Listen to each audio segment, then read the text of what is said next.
Good evening, everyone. It is now 6 p.m. and the August 1st, 2022 regular council meeting will come to order. Please rise and join me.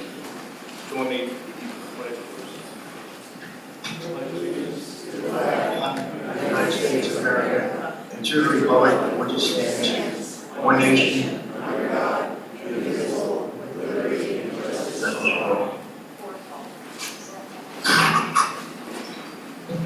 Patty, would you please call the roll? Councilmember Frank Banker, Present by Zoom. Councilmember Leslie Notero, Here. Councilmember Lloyd Roberts, Here. Councilmember Jody Shirley, Here. Councilmember Mike Zabel, I am here. Vice Mayor Glenn Gunn, Here. Mayor Dave Gaddis, Here. Interim City Manager Kyle Riefler, Here. City Attorney Randy Mora. Present. Thank you, Patty. Our first order of business is approval of the agenda. Do I have a motion to approve the agenda? So moved. A motion made by Jody Shirley. Do I have a second? Second. Leslie Notaro. All in favor? Aye. Any opposed? The agenda is approved. All right, before we move to citizen comments, I'd like to bring everyone up to speed on what's happening in the town of Bel Air Shore concerning their shade ordinance. For some time now, I've been pleading with Mayor Schmidt, Commissioner Bloom, and the Commission to change the ordinance to allow single pole umbrellas, at the very least, in the access areas. At their last meeting, Commissioner Bloom motioned to allow 4-foot umbrellas in the accesses, and the motion passed. I realize that 4-foot umbrellas are small, but it's a start, and the ordinance change has not yet been voted on. I have already contacted Commissioner Bloom and stressed that 8-foot umbrellas would better serve our citizens. I also told him that I plan to attend their next meeting to urge the Commission to amend the ordinance, allowing up to 8-foot umbrellas. This would allow 2 people to bring chairs and sit comfortably under an umbrella. As you may or may not know, changing an ordinance is a minimum of 2 meetings after deciding to do so, and still requires the majority of the Commission to agree to the change. Progress is slow, but it is still progress, and I remain optimistic concerning this matter. I would also like to remind everyone that our beach, Bel Air Beach, is open to the public and warmly welcomes umbrellas. Now, we will hear citizen comments. During this time, you will be given 3 minutes to speak on any topic that is not already on the agenda. When called on, please go to the podium, speak into the microphone, and give us your name and address. Remember that you are addressing the council and not individuals. If you'd like to speak, please raise your hand. But first, I have a few people that have turned in cards that would like to speak. Starting first would be Yoli Rodero at 113 12th Street.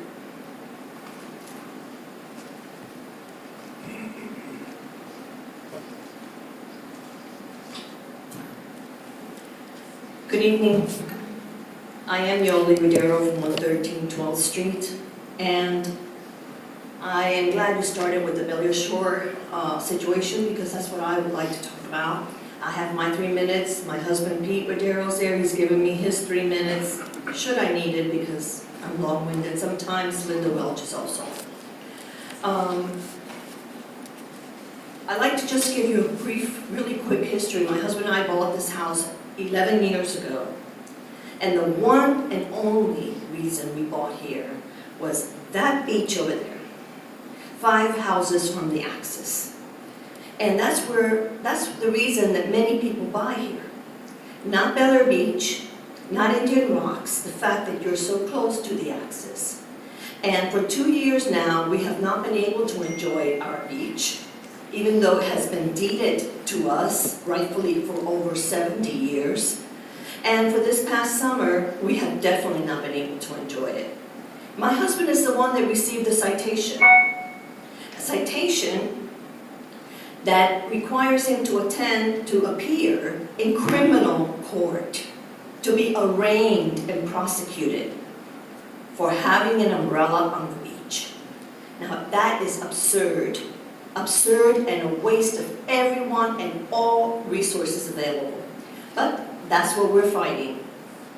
Now, I'd like to just suggest to this council, we've been here before, we've talked about this issue, two kind of avenues that we can proceed. Up to now, this council and the city has proceeded on ignoring the problem, staying out of the problem. As the resolution that was passed some time ago, Bel Air Beach is not involved in this lawsuit. Bel Air Beach is not involved in anything related to the beach. And that has been in the books for quite a while. And I would like to point out that this doesn't really work, because behind the scenes, things have been happening that interfere with our lawsuit. I am an intervener in this lawsuit, and I appreciate the comments from the bench saying that they've spoken to the Bel Air Shore meetings about possible settlement. Settlement comes from our lawsuit. It doesn't come from this board. And I personally resent your meddling into our lawsuit, muddling the waters, suggesting that they allow a 4-foot stick umbrella that does not do anything, and keeping in mind, or maybe not keeping in mind, that food is banned, bicycles are banned, so it isn't just an umbrella. There are more issues involved here. Fixing just an umbrella doesn't work. Also, I found out that Bel Air Shore is anticipating keeping their citation books right here in Bel Air Beach City Hall. Putting them here because there's a deputy office or something here, and I find that outrageous that we will be storing the very method by which they use to harass our citizens. Also, this is going to impact property values. Already it's impacting. I know some people who bought homes and are angry that no one told them there's a ban on the umbrella. Also, impact tourism. This is the only beach that we can find in the entire state of Florida that doesn't allow umbrellas. And all for what reason? So that Bel Air Shore residents, many who are there shorter than I have been here, can have a 24/7 unobstructed view of the ocean. Well, they're not entitled to that. They have their land, their rights to the sand part after their house, but unobstructed view is not one of their rights. And they should not, and that's the only reason. Go through their minutes, you will see. But I'd like to suggest an alternate plan. I'd like to ask all of you to stand up and fight back, to support the citizens of this community. We are, 1,600, 1,200 strong, and there are only 60? I ask you to please support us in fighting this ban. We know that unprotected sun is a health hazard. It has been declared a carcinogen by the World Health Organization. Excuse me 1 second. Patty, I cannot see the clock. Can you tell me how many minutes it's been? Including Mr. Rodero's, she still has 1 minute and 15 seconds. Is that from the original 3 minutes? Included your original 3, and I've added time for when we're discussing it, so. I'm sorry to interrupt you. Please continue. Well, then you're going to add me some more minutes, right? You'll have a total of 6, actually a little over. Is that okay? And you recently received a flyer from the EMS saying July is heat advisory month or something like that, and how to protect yourself. That advisory, what's the number 1 thing on that advisory? An umbrella. Number 2 is clothing, then shade, sunglasses and a hat. Number 4 is sunscreen. Umbrellas, number 1. Bel Air Shore commissioners and mayor have stated under oath that they have had skin cancer, and therefore they don't go in the sun. But recently, one of the commissioners had a party, and he had 3 umbrellas over his pool to protect his grandchildren. We want to protect our grandchildren. Lupus, you gonna do? How many more minutes, please? Approximately 15 to 20 seconds. Okay, is this for my original 3 minutes? I have 9 minutes total. Oh, no, I only heard you say Mr. Rodero's minutes. Mr. Rodero and Linda Welch. And No. I've already lost maybe 30 seconds from the interruption. No, I'm adding that on each time. So additional 3, Mayor? For the Linda third Welch. person? Yes. Yes. Continue. Okay. Recently, we declared this council, May I think it is, Lupus Awareness Month. Are you aware what lupus does, or what happens to lupus patients when they go into the sun? They don't get a suntan. They have severe allergic reactions. One of our interveners is a lupus patient.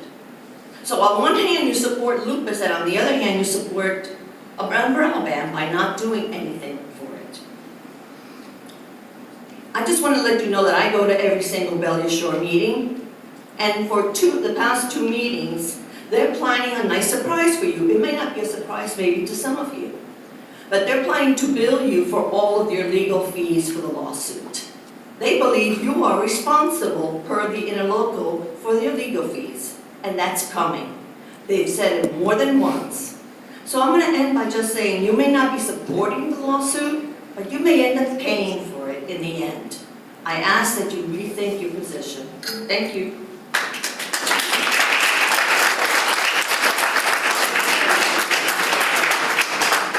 Thank you very much, and I will remind you that we are in a formal meeting, and I will ask nicely for you to refrain from the cheering and clapping. Thank you very much. Richard Haggerty.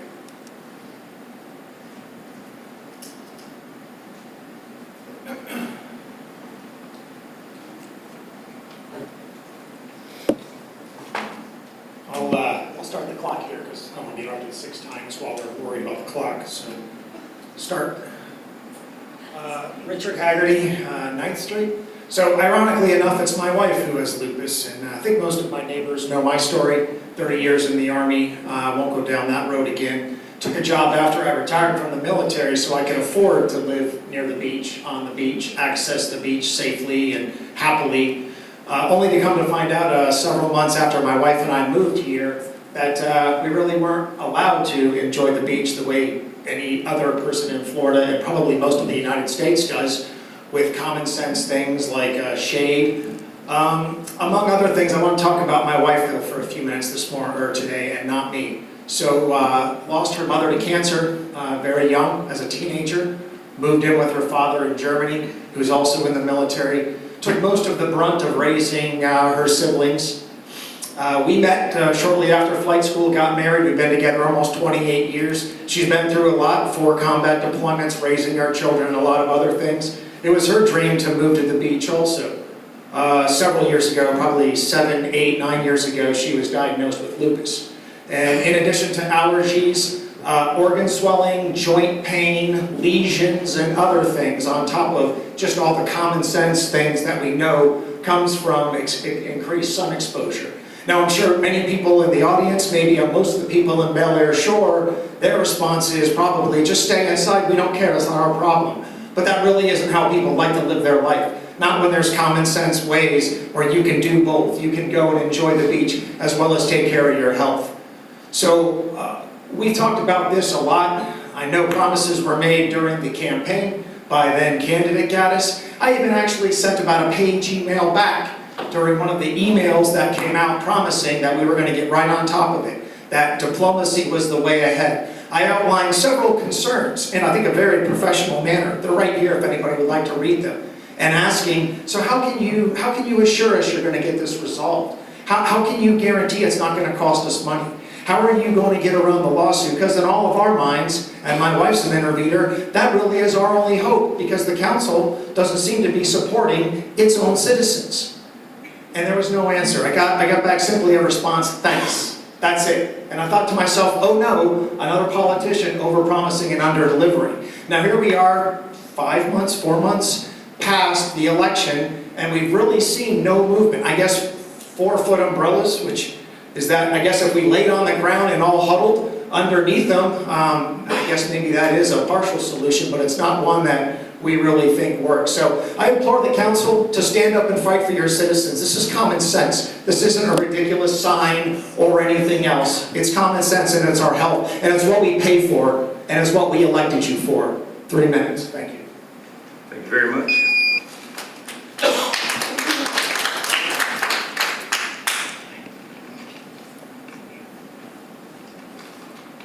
Next up is Vicki Dwyer.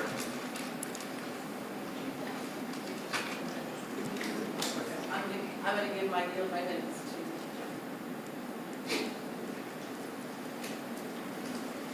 to.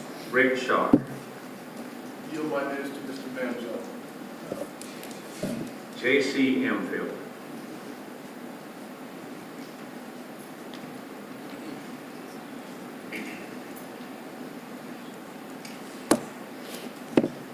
Greetings, Mayor, Council, and everybody else. I'm not going to talk about an umbrella. I think I just walked into a hornet's nest, but I came here on my own behest to compliment Paul Marino for his service to the city of Bel Air Beach in the many years that he served. I know as chairman of many committees that I've served on for the last 20-some years, being a resident of the city, that Paul helped me and many on my committees. And this man deserves the Congressional Medal of Valor for putting up with what he put up with. The man deserves a round of anything we can think of. Good job, Paul Marino, from the citizens of Bel Air Beach. Thank you very much, Paul.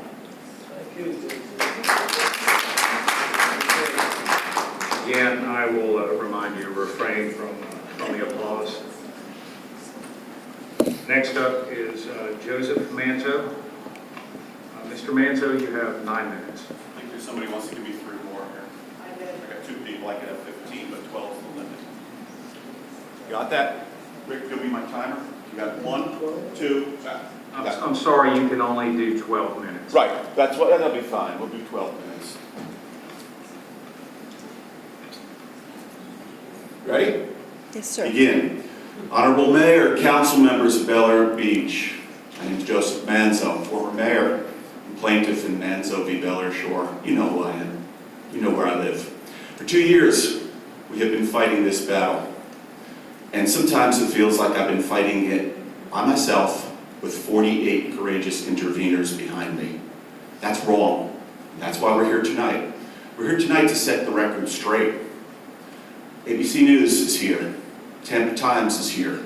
We've been with CBS. We've been with Fox. I have all their phone numbers. There's no more lying. There's no more giving information that's incorrect to anyone. Because when information that comes out that's wrong, I go right to them and I send it on. That's the new world order now. Okay, people are coming around to the idea that little children, Frank Bankard's grandchild, was thrown out onto the sand. On the same day that Council Member Stephen Bloom was under a tent drinking beer out of a glass bottle. That's 3 violations. Well, his granddaughter got exposed to deadly ultraviolet rays. It's unacceptable. And I'm the one who put my name on the line. And I paid for it personally, I paid for it politically, and I don't care. For anybody who thinks that the election results is going to silence me, you're incorrect. Now let's go back down memory road and take a little picture of how this all started. Bel Air Beach didn't bring this on, and I didn't bring this on. No one even had the decency to come to us as a council and tell us that they were having problems at Bel Air Shore.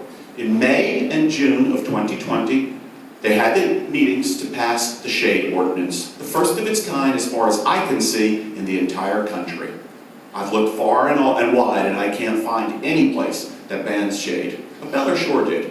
Some of the reasons given, so people won't set up shop. And my favorite quote, which appears in every legal document I make, Stephen Bloom, make it, the ordinance, as tough as you can, and maybe they'll go someplace else. I'm they. So are the 48 people behind me. We're they. And so are your citizens that you are supposed to be watching out for. You know, you have a strategic plan. We worship it like it came down from Moses himself. It's the strategic plan. It's what governs your city. And the first thing in that strategic plan, the first thing is safety of the citizens. And what have you done? There's one person on this council has done something, Frank Bankard. And Frank didn't come to this council supporting this lawsuit. In fact, he ran against it. But when Frank saw what I was doing and the 48 interveners were doing, and his grandchild was hurt by being thrown out into the sun, changed his mind. I'm asking you to change your mind. Put your politics behind you. It's time to get in line behind us and help us. What can you do? How about, first off, Fred Riley sent a letter. Fred Riley's here tonight, thank God. And Fred Riley sent a letter telling Bel Air Shore all their ordinances that they were violating. I will quote Bel Air Shore because I hear the tape of every meeting. They said that letter that you sent isn't worthy of a response. Really? You're violating your own ordinances? By the way, that was a big topic of my depositions with them. They violated them. You know what one of their people said? Well, we just make the ordinances for the other people. It reminded me of Leona Helmsley when she said little people pay taxes. That would have been the same guy who was drinking beer under the tent that day. It's for the other people. We have a constitution in the state of Florida. You know that ceremony when you raised your hand and you swore allegiance to it and protect it? I just wrote a legal brief on behalf of Pedro Rodero. And in that legal brief, it explains how this violates 3 portions of the Florida Constitution. I'm seeking to overturn their ban. Dave Gaddis went and spoke at their meeting. That's wonderful. But he doesn't speak for us, as Yoli Rodero said. I speak for me on this lawsuit. It's Manzo v. Bel Air Shore. And that's not what I'm seeking. I'm not seeking a 4-foot umbrella. By the way, it's not 4 foot high, as the Colonel said. It's 4 foot wide. It's a golf umbrella, guys. In fact, I measured my golf umbrella, and it was 49 inches. So I'd be in violation by 1 inch. 49 inches. Enough to putt on the 7th green. Not enough to protect your family. It's ridiculous that my grandchildren who are coming here can't have an Oreo cookie on the beach, that they can't protect themselves from sun, that I may have to take them up to Clearwater so that they can enjoy a beach, despite the fact that I spent hundreds of thousands of my money to live across the street from the beach. Why? What's this great love for Bel Air Shore? I want you to hear what your mayor said to Bel Air Shore on May 17th. It's short. It's 30 seconds. Finally, if we can get these I don't know if we call them intruders, under control, maybe between what you and Joseph Manzo are working on and possibly these changes, maybe we can get back to something where we have single pole umbrellas that we can connect to a chair or stab to the ground and not giant canopies, but just something that's not so invasive and not such an eyesore to your community.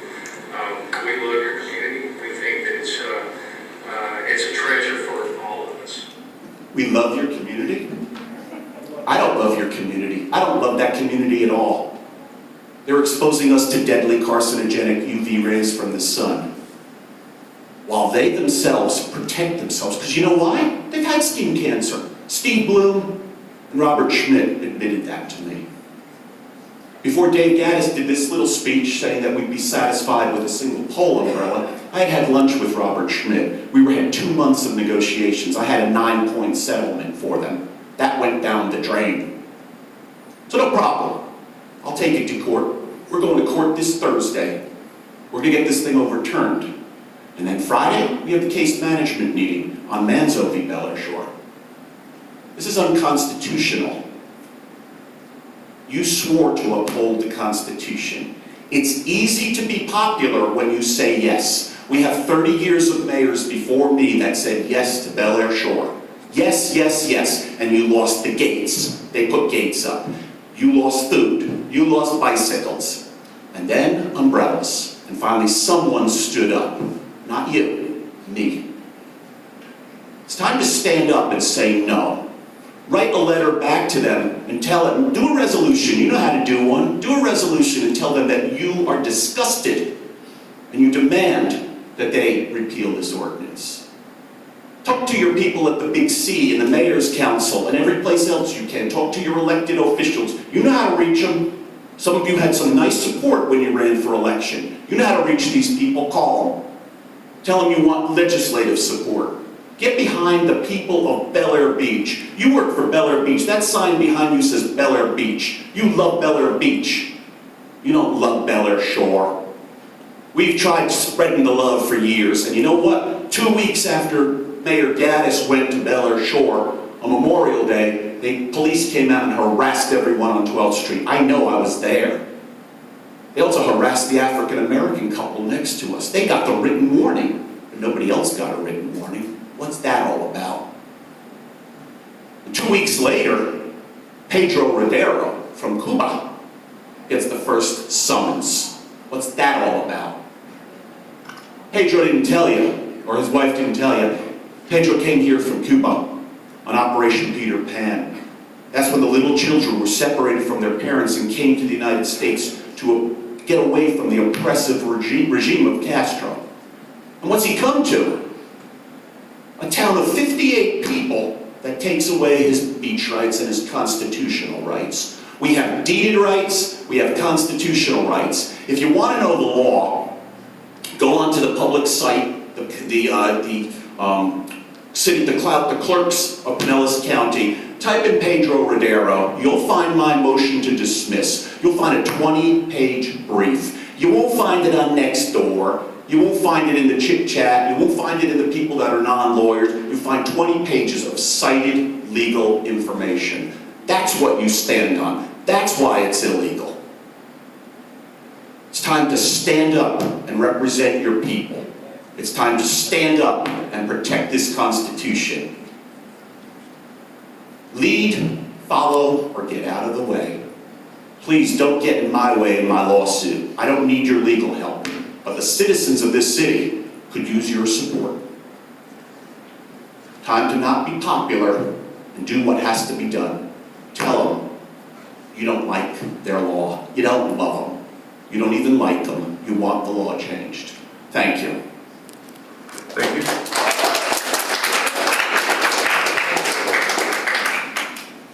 All right, do we have anyone that would like to speak that did not turn in a card? Yes, sir.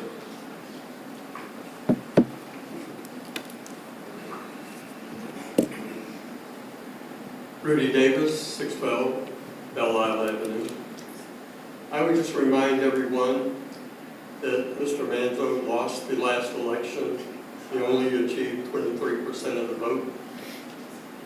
That opposed his lawsuits, his manner. 77% of the Bel Air Beach residents voted for a calm demeanor on council. Discussions, not lawsuits, with Bel Air Shore. The reason for the long delay is the lawsuit. The fact that they can't talk anymore to us because they're being sued. Had that not happened, the lawsuit went away, we could have had these discussions like the mayor is having now. It's step by step, making some progress. Thank you. Thank you. Yes. Hi, my name is Debbie Keith. I live at 109 Harbor Drive. I would like to thank all of you for what you do.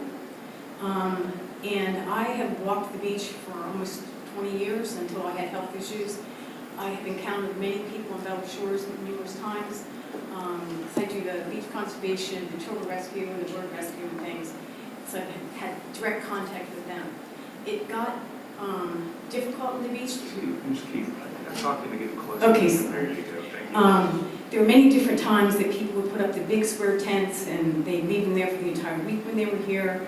I would deal with it because they'd leave it overnight. I'd be in my, not my turtle nest, but the turtle nest, and the birds would be trapped in the different things. And I understand the negativity that Bel Air Shore had. I had one of the older ladies that I helped remember having sex on her seawall.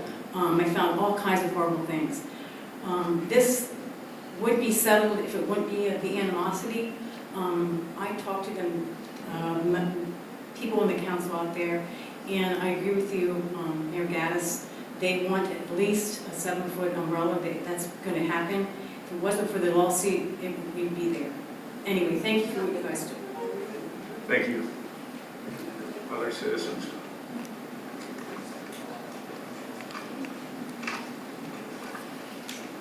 Yes.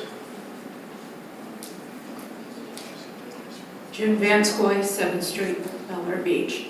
First of all, at any given time, and what has occurred was Mayor Schmidt reached out to their attorneys and got permission to have a private one-on-one conversation with former Mayor Manzo. So at any given time, this could be handled.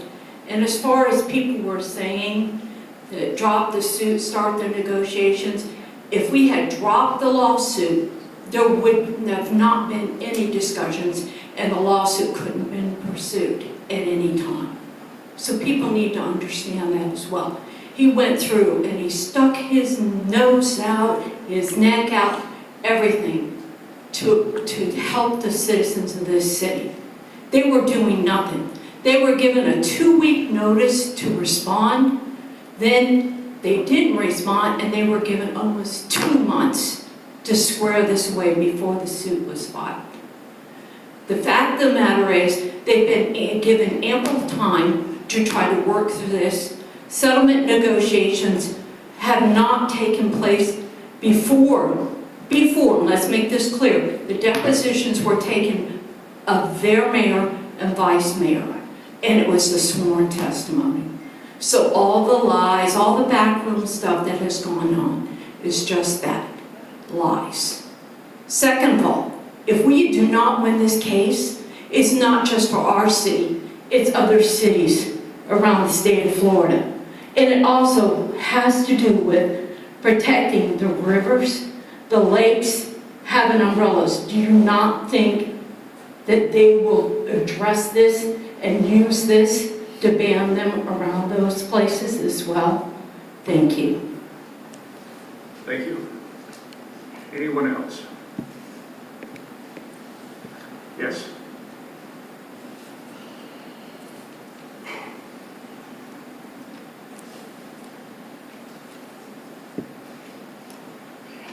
Kim Young, 108 First Street.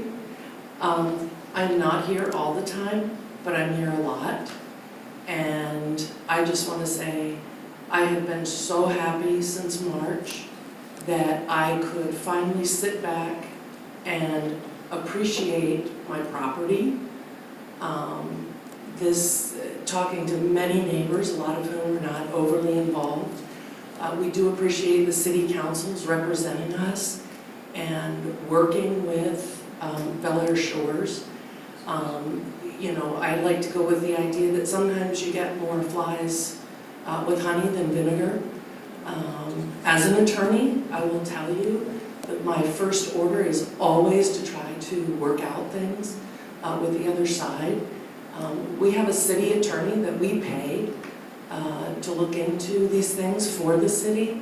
So I just want to say I really appreciate the calm that we've had for a little while, and I appreciate everything the city council and anybody in the city has done to help the residents. And I firmly believe that the city council represents us as citizens of Bel Air Beach. Thank you. Thank you. Yes, in the back over there.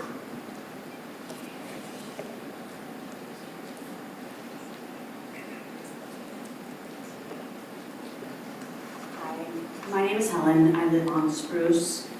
I do not understand what was so rowdy where we live. I've been here for 5 years. Nothing has been rowdy. Our rights were taken away.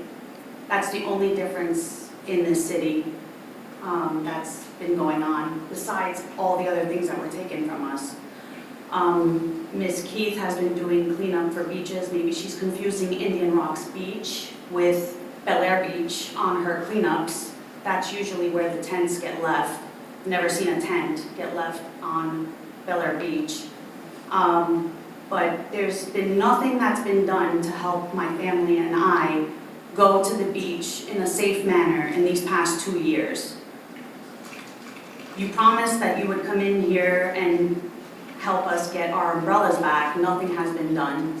You're in 3 months. It should have been a quick turnaround, regardless of the lawsuit that Mr. Manzo has going.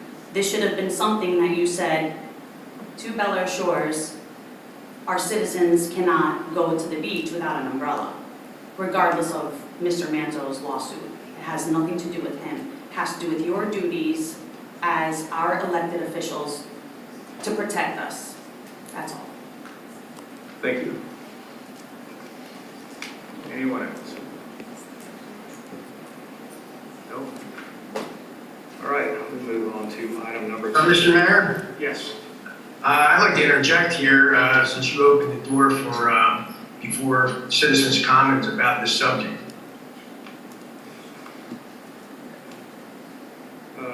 Mr. Baker, I only made an opening statement, and it is not open for discussion. It is not. I believe under parliamentary law, Robert's Rules of Order, since you opened the door and brought this to the attention of the citizens beforehand of the public comment, and then went right to point of order, I have the right to speak. Yes, point of order has been called. I'm going to go to City Attorney Mora for an opinion on this.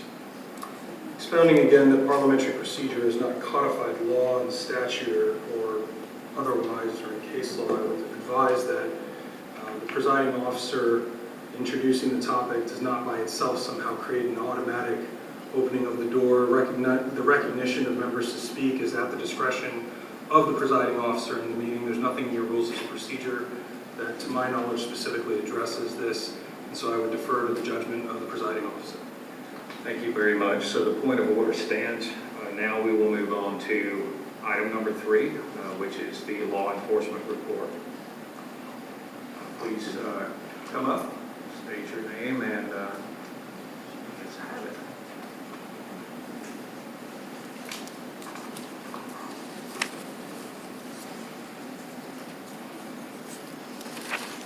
Good evening, Mayor and Council. I'm Sergeant Knight with Pinellas County Sheriff's Office. Before me tonight, I have for you the 2022 report for the month of June. On the first page of that report, the UCR property and person crimes report shows that there were 3 assaults, 1 burglary, and 2 larcenies. The second page of the report is the arrest report. There were 7 people arrested during the month of June 2022 on 9 different charges.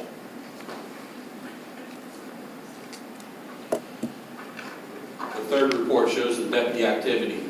There were 862 events resulting in 959 deputy responses in your city during the month of June 2022. And finally, the last page of the report, there were no crashes during the month of June 2022. And there were a total of 167 combination of citations and warnings issued in the city during the month of June 2022. Thank you. Any questions from the council? I have a couple questions regarding the assaults and burglaries. Were those, well, first let's talk about the assaults. Were those residents? Were they people passing through the city? What was a little more background on that?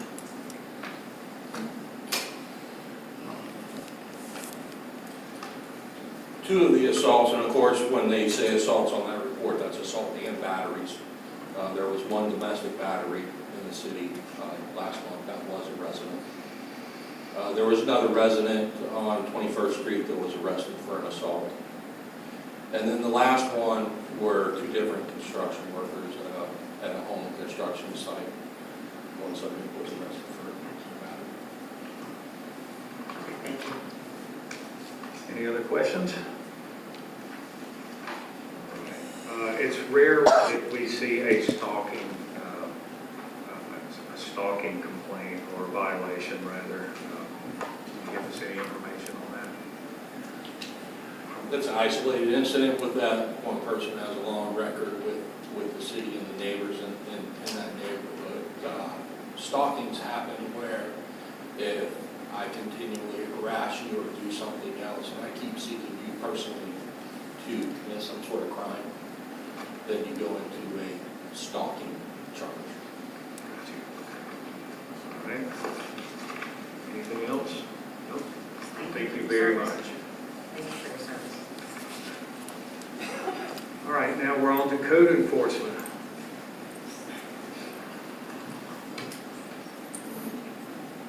Good evening, Mayor, City Council, staff.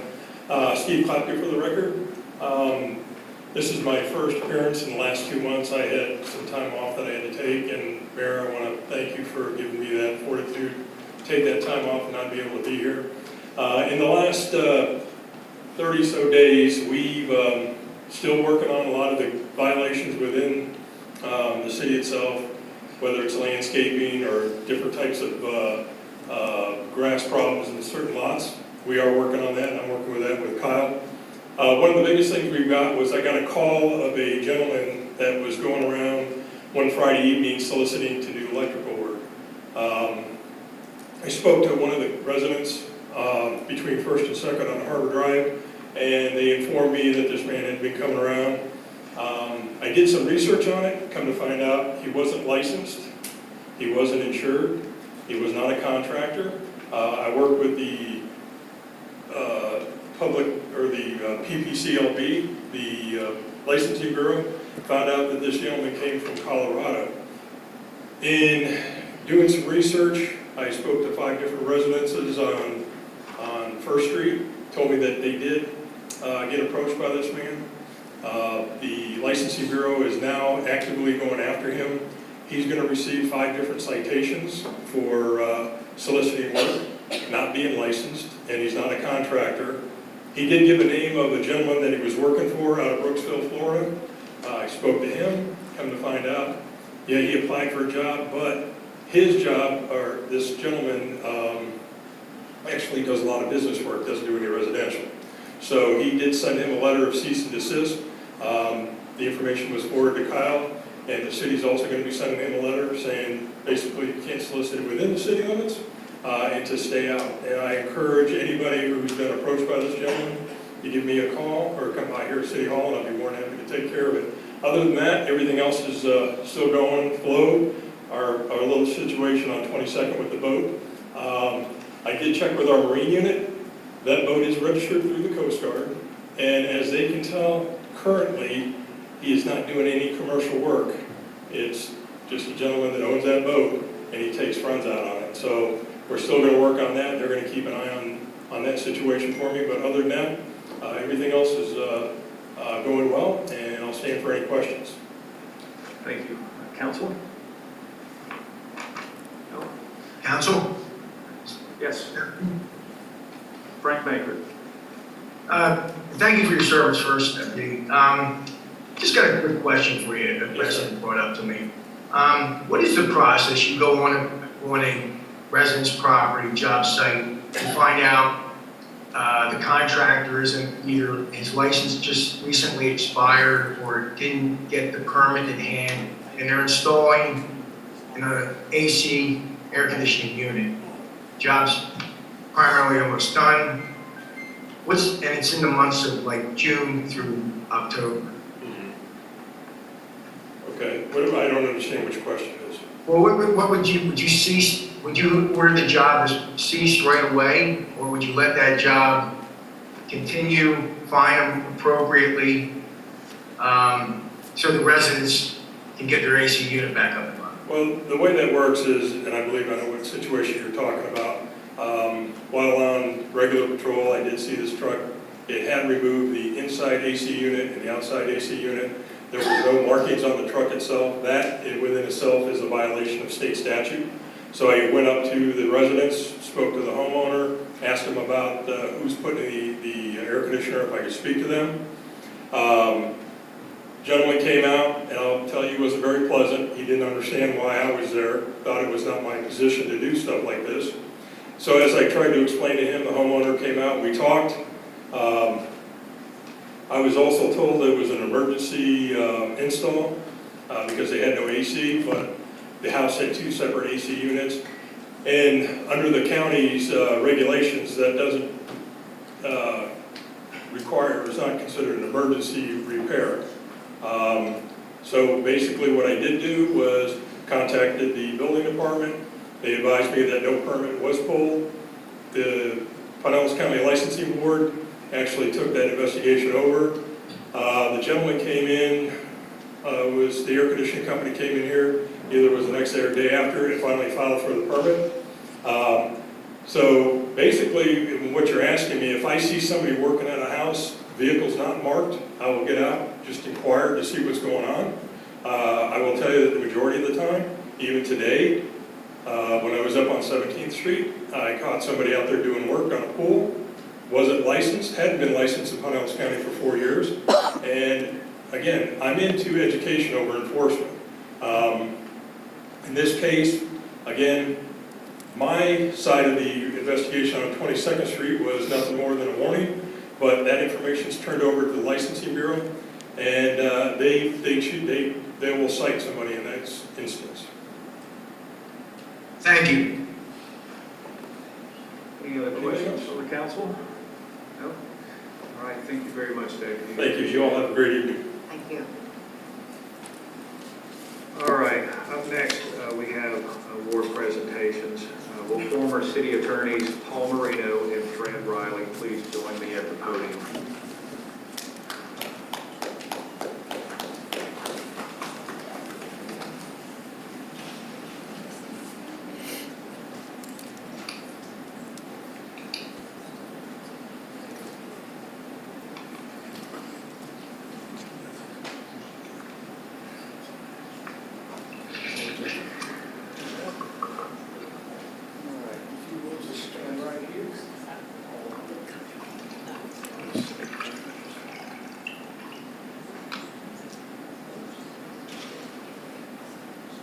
All right, here we go.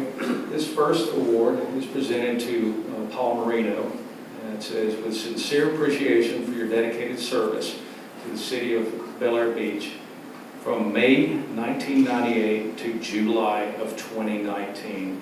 Thank you very much for your service, sir.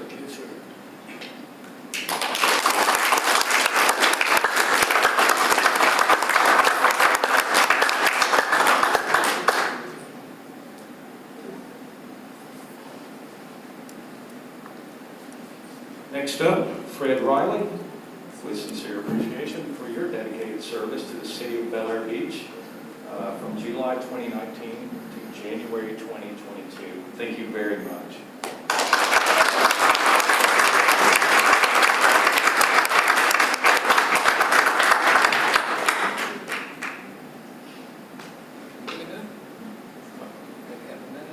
I really haven't planned for it.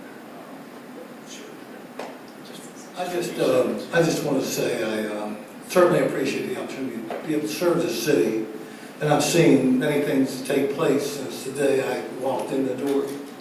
Especially want to thank people like Rudy Davis over here, who had the wisdom to see the importance of a city manager form of government, working with Leslie, Mike Kelly back here, who was a great asset to this city. And I wish you all the best of luck in the future. And congratulations to you. Thank you. Glad you're here. Thank you. Rumors of my demise have been greatly exaggerated. I wanted to say thanks to the City Council. In January, had a very difficult start of the year, and abruptly needed to focus on other things. And in the last 6 months, I've had quite a ride.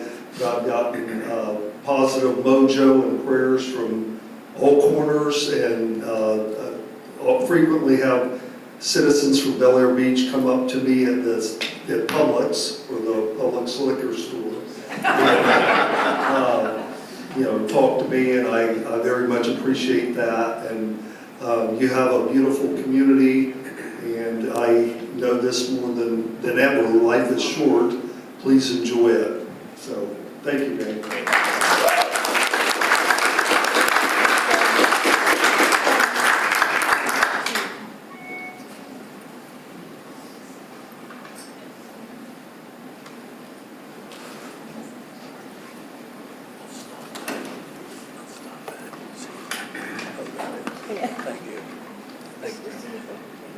All right, we're up to item 6, which is the city attorney's report. Mr. Moore, do you have anything to report? Yes, thank you, Mr. Mayor. For the benefit of all present, following the workshop, I will be contacting the candidate for the manager position to proceed with the negotiation process.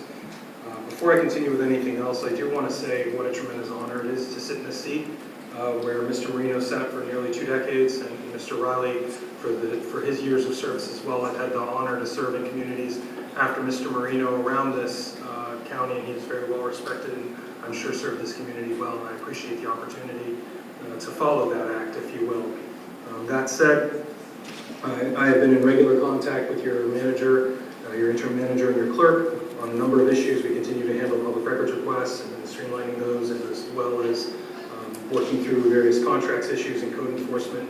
Not a day goes by that Kyle and I don't talk, even if for a few minutes. So please know that we're working here, and again, I remain available to you folks as I work for you at any time, and you know how to reach me. Thank you. Thank you, Mr. Moore. All right, now we are to the city manager's report. Mr. Riegler? Thank you, Mayor and Council. First project we have is the follow-up on the 1213th and Bay Street project. That's going to be, what I wrote on the report is that we had a lead time of 16 weeks to receive the material. I got good news today. It looks like the material is going to be shipped August 22nd. So we're back sort of what we thought originally on this project. So given that, we plan on pre-con meeting on Wednesday, and then looking just to have the project started end of August, beginning of September. Follow that up by the drainage project on 17th and 18th Street. Good news is we got the 2 streets, the pipes on those streets cambered. I now have the video in my possession. I've sent it to the engineers for review in consideration for when we design this next project. We stuck it in last week on Wednesday and Thursday. With the tides, it was tricky, but we were able to get it done in the evening. The Gulf Boulevard Underground project, Vice Mayor Gunn and I have been meeting. We've met a couple times already, going through some of the numbers, laying out all the different options, talking about funding options, project plans, and I've been gathering more and more information on our possibilities with that project. We plan on presenting this to the council in a work session, assuming the 3rd Monday of August, that we will have that for presentation. The 7th Street renovation, 7th Street boat ramp project, along with the 16th Street seawall renovation, that permits are filed with the county. We're waiting for review. There's a little bit of a lag time with the water navigation. We're required to get a dredge and fill permit through the county for that project. We're looking at, we're hoping 2 weeks to have either comments or the permit itself get started on that. The City Hall seawall project, we talked about that in the last meeting. I provided the council with the plan for that seawall in the 2023 Capital Projects Fund. We are setting aside $30,000 for that project. It may be enough, it may be a little bit more, but it's something to consider as far as getting that done to prevent the erosion that's occurring over there. The generator grant, unfortunately, I heard back from the state. We did not achieve the benefit to cost ratio that was needed for the project itself. I spoke with the state engineers. They assured me that they worked through multiple scenarios. I provided as much information as I could as using the building as a not only a EOC but also as like a pod purpose of housing residents during an emergency. Given the numbers, we just weren't able to reach the BCR. You need to at least hit a 1-to-1 ratio. The highest that could be achieved was a 0.38. Speaking with the state project manager, typically generator projects cannot be reached unless they are a hospital or like a fire department. Kind of wish I knew that going in. Did get some further insight into future grants, but moving forward, I attempted to contact the project manager and see if I could sub out this project with another. I wasn't able to.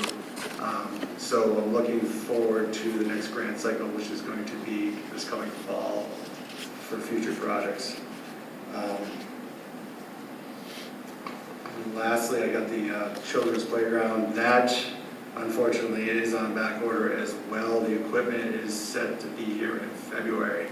I had the staff go out and patch the damaged slide to hold us over to keep some kind of structure there where it won't pose a danger. And we're looking to have that demolished in January prior to installing the playground. Thank you. Council, any questions? Yes, Vice Chair. With respect to the emergency generator, we had placed money in the reserve for this budget cycle, anticipating an answer on the grant for the emergency generator. And when we put the money in the reserve in this year's budget, we anticipated the possibility of making a hard decision on whether or not we're going to move forward and fund this thing. So I think we need to start thinking about that and what's the next step on this thing, and whether or not we want to move forward. Thank you. Other council members? Frank Baker? Yes, Interim City Manager. Is there any update on the 105 H Street tower? I know the 15 days has now lapsed. Was there a permit ever produced? What's the next step? There was no permit produced, and it was on the code report. You'll see on July 30th, we sent a notice of hearing to that address. And what date is that, if I may ask, you know? It's scheduled for August 24th. Thank you, sir. 9. Thank you. I have a question about that. Was there even an attempt made to obtain a permit? No, did not. Then I have another question about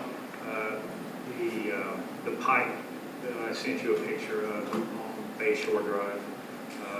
Were you able to look into that? That pipe has been cleaned. It did have some blockage from oysters. We had that blasted out. I need to get the camera in there at an optimal tide level to be able to see what we're looking at as far as that leakage.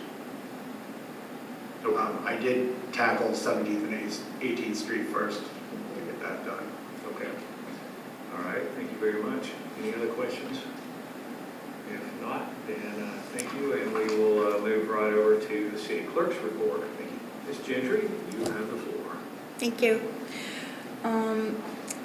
I just did the processing after the Citizens Advisory Committee and City Council did all of their work, so that's just a list of the ongoing processes after each of their meetings. And then there's a Board of Adjustment hearing coming, and that is just preparation, still in process. And the last thing is the City of Bel Air Beach hosted the Barrier Islands Governmental Council monthly meeting. And that's all I have, Mayor.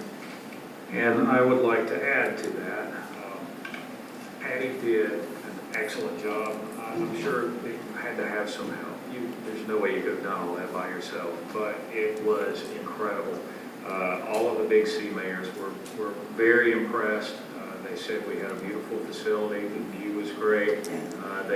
You knocked their socks off. So nice job. Thank you very much.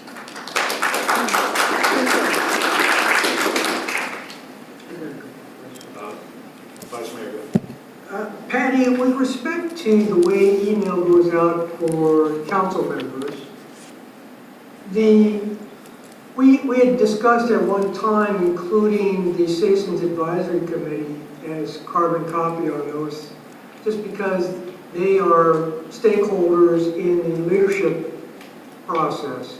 And my question is does that go out on a separate email or, okay? Yes, sir, they have their own distribution group, so yes, I do send it separately. Okay, that clears that up. Thank you very much, I appreciate it. You're welcome. I have a quick question if I may. Judy Shirley. The Board of Adjustment hearing, what day is that?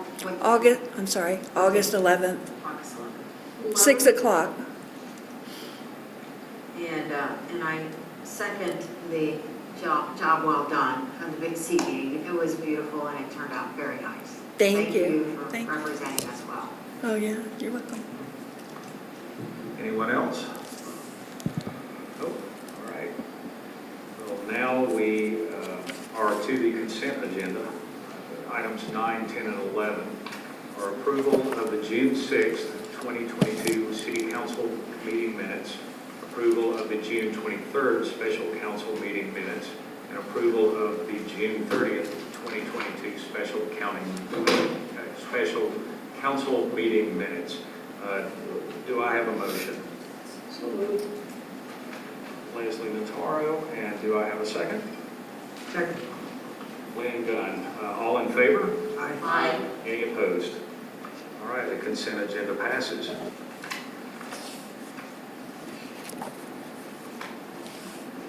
All right, we're up to regular agenda now. This is item 12, an ordinance change. City Attorney Mora, would you please give the first reading? Happily, Mr. Mayor, just give me a moment to get to that page of the materials. This is Ordinance 2022-03, an ordinance of the City Council of the City of Bel Air Beach, Florida, repealing in its entirety Section 30-141 of the City Code of Ordinances pertaining to the Gulf of Mexico Safety Zone, providing for the incorporation of recitals, providing for administrative direction regarding the removal of existing buoys in the Gulf of Mexico, providing for the resolution of conflicting code provisions, and providing for an effective date. This has been a reading of ordinance number 2022-03 by title only on first reading, Mr. Mayor. Thank you very much. Before we move into discussions, do I have a motion? Motion. I think you're going to have to actually... Okay, motion to, on ordinance 3141, City Code Ordinance. 2203. That's ordinance number 22-03. I'm sorry. Okay, I'm talking about section 30-141. I'm sorry. I'm sorry, regular agenda doesn't specify. So we're looking for what is the nature of your motion? Is it a motion to... Oh, motion to remove section 30-141. Motion to approve the ordinance. Do I have a second? Second. All right. Lynn Gunn, you have the floor. Yeah, I just want to open this because I want to make sure I have an accurate perception of what we're trying to do here. And because Leslie is in the condos and probably deals more with those people, probably she's going to have to help me along here. My recollection is when all this discussion and debate started with the buoy situation, we were given basically an option of making the changes or taking them out. That's my recollection of it. So the next thing that happened is we had kind of a town hall meeting where people came in. We had a public hearing essentially, and people came in and give us their inputs on how they thought the design of the buoy should be laid out, and we added sections, lanes for boat access to the beach. And there was some question about that. However, during that very first public hearing, the vast majority of people who got traction in that meeting were boat owners, and they felt, well, if we're going to redesign the buoy system, we would like to have these lanes to come into the beach. The next thing that happens is the word starts getting around with the condo residents, and they have some concerns about the buoys and the depiction of the new layout for the buoys. The third thing that happens is we go to the first public reading of the change ordinance that laid out the new buoy depiction on Bel Air Beach. And it had, I believe, 3 boat lanes there. Correct. Well, there was some concern by the condo residents, and they made that very apparent to us, came to the meeting. And the next thing that happened is when we looked for a motion to change that ordinance, it died, because there was no motion for it, no second, it died. So the next thing that happens, and we're up to item 4, we have this before us now, which strikes out the depiction of the safety, the Gulf of Mexico safety zone, and basically removes all of the buoys from Bel Air Beach. And I just want to make sure I understand it. The concerns at the time when we discussed the layout was, are we creating an opportunity for boats to start coming in and creating a nuisance on the beach because of those boat access lanes? And because we took that action, we went right to that action, and then the follow-on action was, it died, now we're taking out all of the buoys. So my concern is, are we creating an unexpected consequence whereby you're taking out all of the buoys, and now it's just open season for any boat to come up on the beach in front of the condos there? And I'm wondering, am I reading this wrong, or is it? I believe I'm probably better positioned to respond here than Member Notaro. So what you have are mutually exclusive policy positions. Right. Based on the responses we received from FWC and the current state of the law in the federal and the Florida Administrative Code, the wake zones that you had, are not a permissible designation within your waterways based on the required criteria to be able to have them. And so you were allowed to have, you could have a vessel exclusion zone, a swim area, a safety zone as it's been historically called, where no vessels would be allowed. With some, potentially with additional showing, you could establish a vessels under manpower only or something kind of zone like that. Or you could arrange the swim zones in particular areas and allow for carve-outs as was ultimately proposed to you, trying to balance the equities of the interests that have been expressed to you as policymakers. That ordinance that had a specific design that had been submitted to FWC to make sure they felt our ordinance aligned with what the administrative code permitted, was put to this council on July 5th. It failed. Your question about will there be unintended policy consequences? There are forever unintended policy consequences for any decision. That's, just every drop leaves ripple, every drop in the ocean leaves ripples. There may be ripples, for no pun intended, in the waters here. But I will tell you that once there was no will by the legislative body of this community to propose, amend, or discuss an arrangement that preserved buoys in any arrangement, that said to us that that the inverse conclusion must be drawn. When we informed FWC of the fact that the ordinance had not passed the proposed arrangement, they said, okay, so what are you going to do about your code? Which I advised the manager was the very natural response to say, well, we don't have any intent to preserve this anymore. They say, great, we'll take it out so that no policymaker in here comes in and says, well, this is on the books. And so this is a cleaning it up to align with the implication of your policy decision to not advance, discuss, or amend the proposed arrangement with buoys. The public response that you heard was largely in opposition to the presence of those buoys. This simply memorializes that. This is a discrete amendment removing one section, the one section that establishes the safety zone. By the way, that nomenclature would have had to come out anyways. Safety zone was cut out in that proposed amendment. So my question is, though, is because there was a silence and the motion died, my question was, that might have been the precipice for the unexpected consequence here, and that is, and if you back up and look at this, Indian Rocks just faced the exact same situation. So what did they do? Well, the status quo approach to this is you make it now a boat exclusion zone. The buoys are still there, you're still providing safety to the swimmers on the beach, and nothing's really changed. I'm told they have a handsome and brilliant city attorney, and I've conferred with him, that's me. I've conferred with him. I'm familiar with what each jurisdiction, this is the joy of political, right? Each jurisdiction can dictate what it desires. That is how that community chose to respond.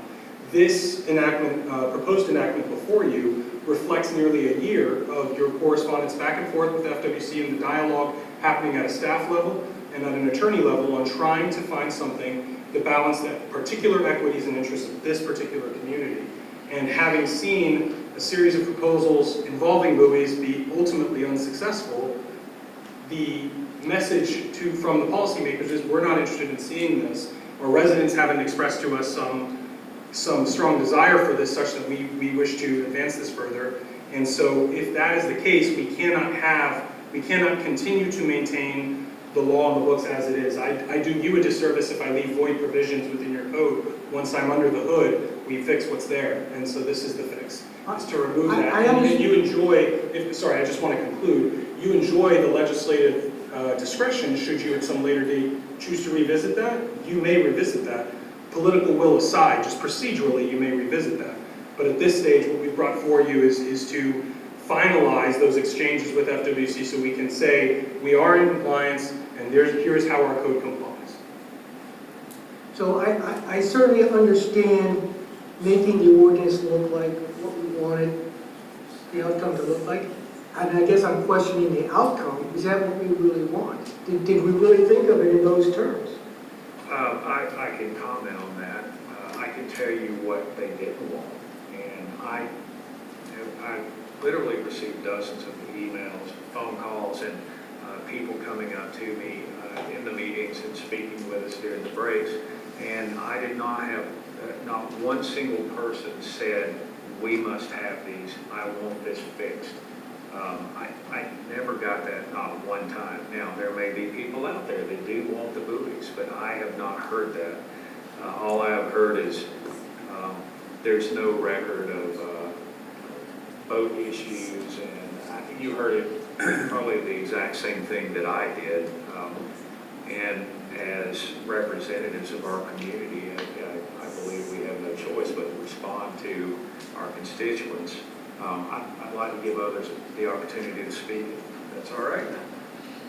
Rebecca has A lot of the people who spoke at the June 6th meeting were objecting to having the boat zones and the swim zones.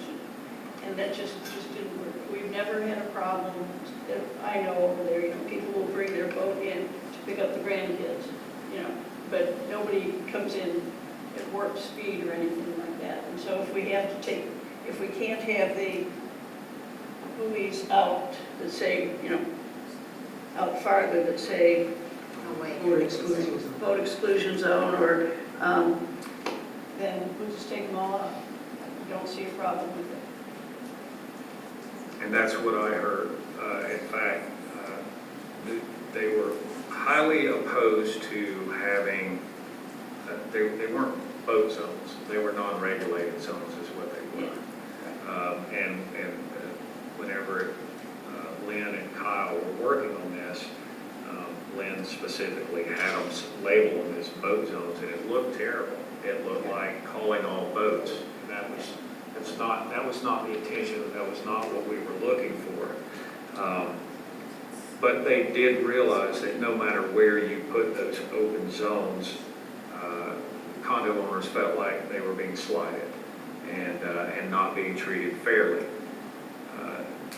Others, I'd say about 50% of them, spoke up and said, well, I don't like them at all. I want them gone. And if there's anything you can do to make them go away, do it, because we don't believe there's a problem. So that's what we've been dealing with. And my response to that has been, well, now it's all a boat zone. The entire beach is a boat zone. So that's where we are right now, and that's why we have 2 readings, so that we can think about it. But today, I have not had a single person come to me and say, you need to stop this. We need these buoys. I have not heard that. And I see Councilmember Banker's hand is up, so please, Mr. Banker. Yeah, first of all, I thought ordinances before they came on the agenda were supposed to be worked out at a work session. Am I incorrect on that? Yes, your understanding is incorrect. There's not a base requirement in the law or code that an ordinance be workshopped before presented. So who directed you to come up with this ordinance, I guess? I received my direction from the city manager after conferring with him and FWC on communicating the failure of the amendment at the July 5 meeting. My advice had been we will likely need to repeal this.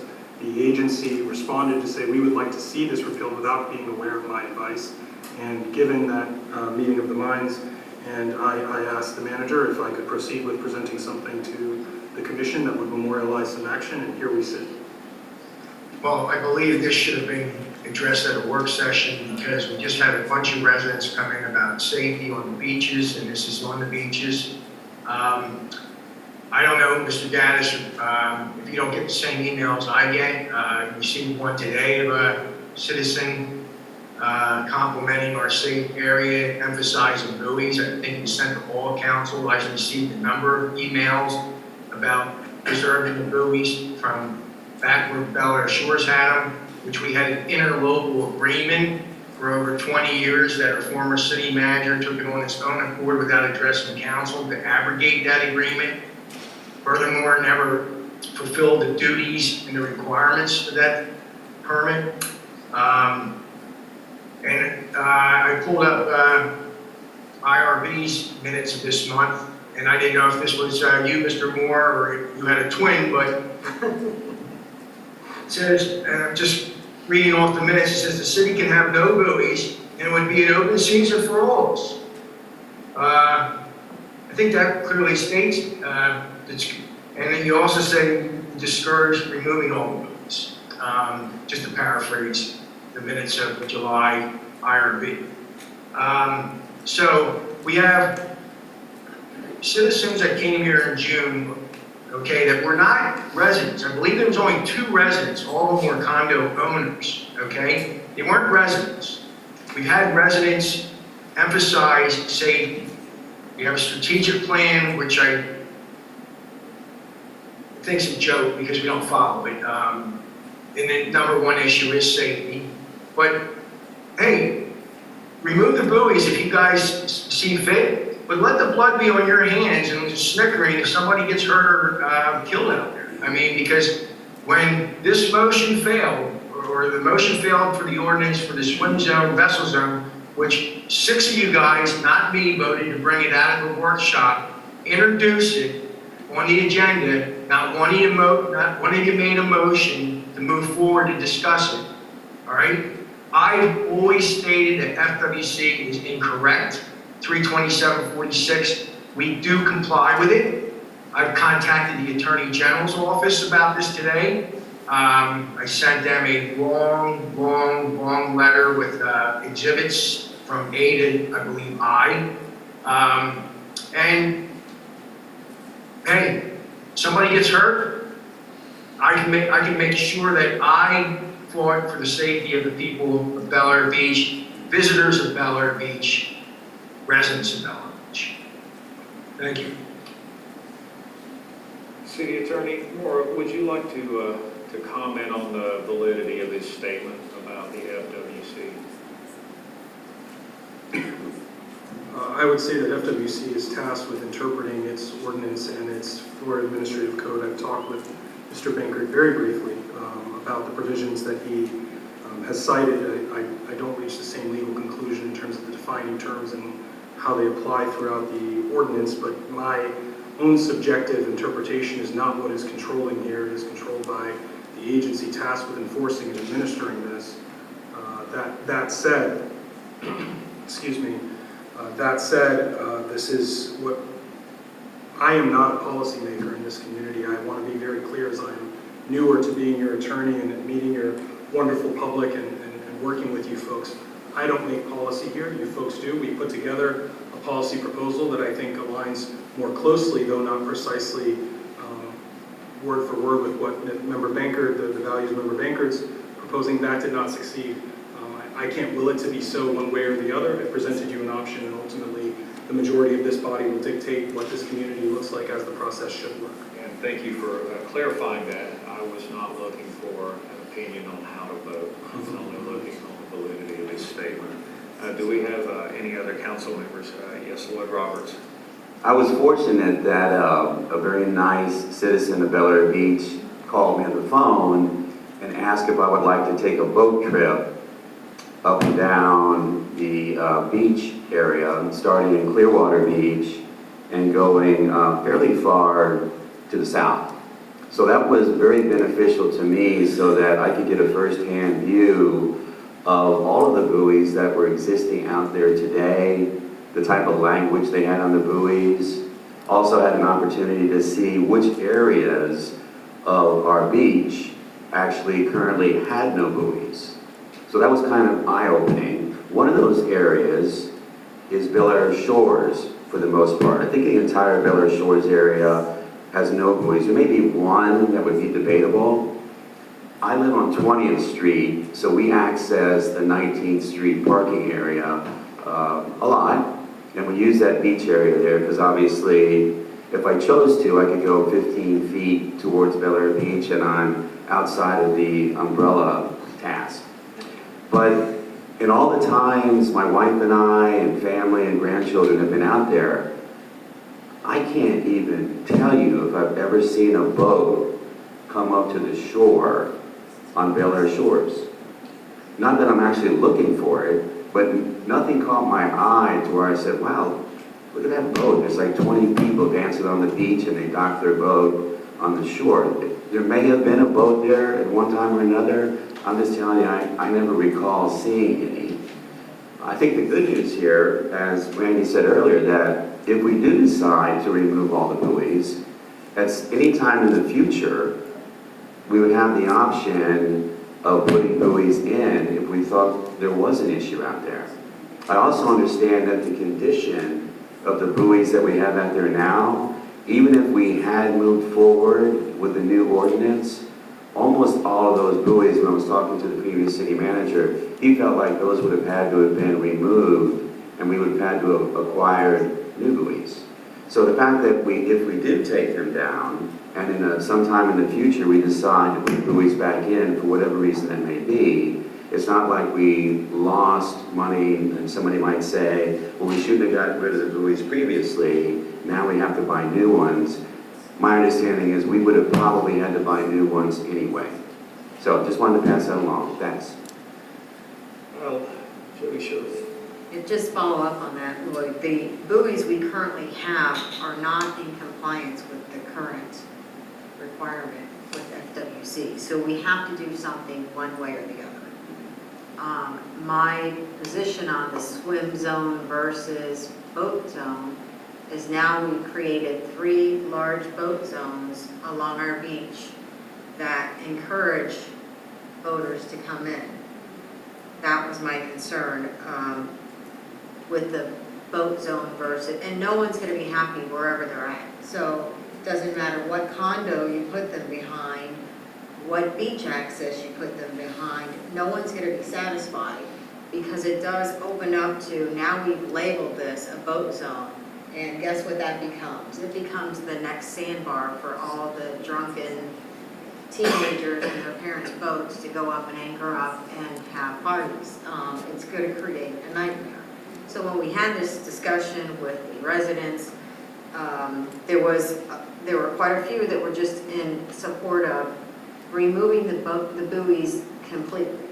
Now, I, like you, I go to Clearwater Beach quite a bit.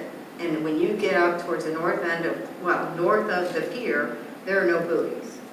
It's just swim, boating, whatever you want, and I don't see an issue when you get up near Caladesi. There's boats randomly anchored near the shore. They're not up on the shore, but it seems to work. It's working in other communities. I don't know.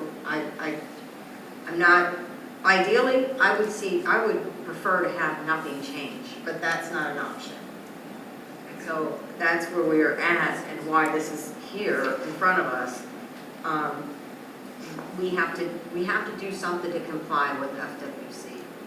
So we either have the boat swim zone or we have no buoys. Those are our choices. Let's go to the citizens. Would anyone like to speak on this topic? Yes.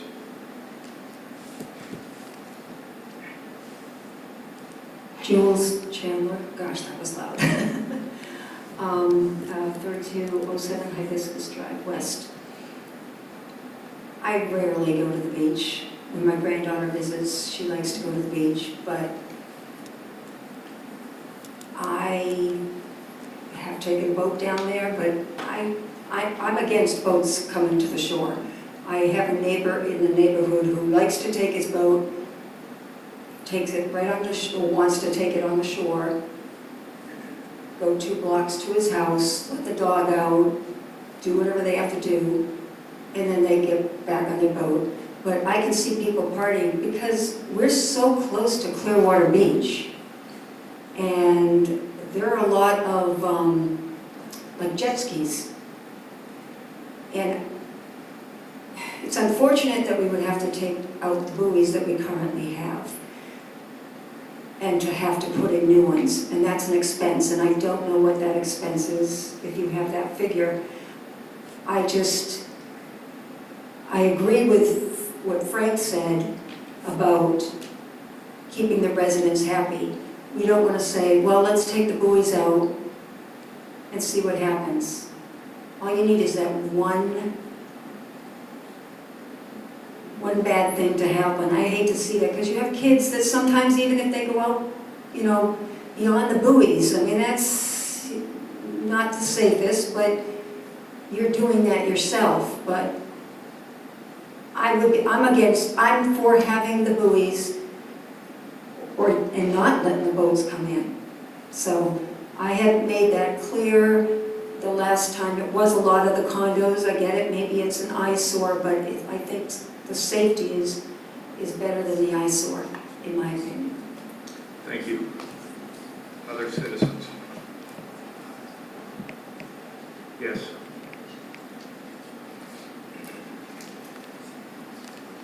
Jim Van Scoy, 7th Street. Now, I was at that meeting, and it was just to promote and inform the citizens. No discussions were made. The council wasn't allowed to vote on anything at the time. And since then, there has not been any work session. And the last time I checked, the council was the city manager's boss. They would relay what they wanted to the city manager. For this to proceed without this council's knowledge, I think is wrong on so many levels. If there's no checks and balances, and this is what has happened historically, if there's no checks and balances, then how can anything run efficiently? Okay, I do agree that there was way too many zones, and yes, it would have attracted boats in to be a party thing. I do agree with that. Okay, but as far as eliminating, I just don't agree with that. We have too many children that don't pay attention. We were out on Memorial, and we noticed a parent not monitoring their child. Okay, teenagers swim out to the sandbars. Okay. If we at least have those buoys in place, okay, it is a safety zone. I think that we need to try to find a workaround. I believe that if we start tampering with this law, okay, I think it also can be just like the nightmare with the short-term rentals. I think it can come back to bite us, okay? And I think we should steer away from it as much as possible and just put the citizens first. Okay, I'm not against boats coming in a general area to pick up or whatever, or to enjoy it. What I am against is not having some kind of marker there, okay, for designating no wake zone, caution that basically puts a flag out there and says, hey, there could be possible swimmers in this area. Thank you. Thank you. Other citizens? Yes.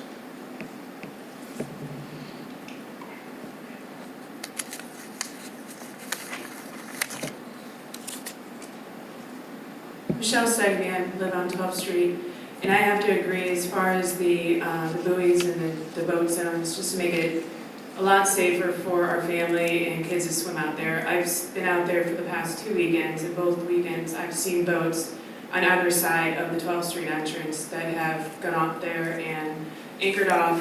One closer to the Clearwater that actually got so close to the beach it was stuck up there. They had to have people go out there and push it.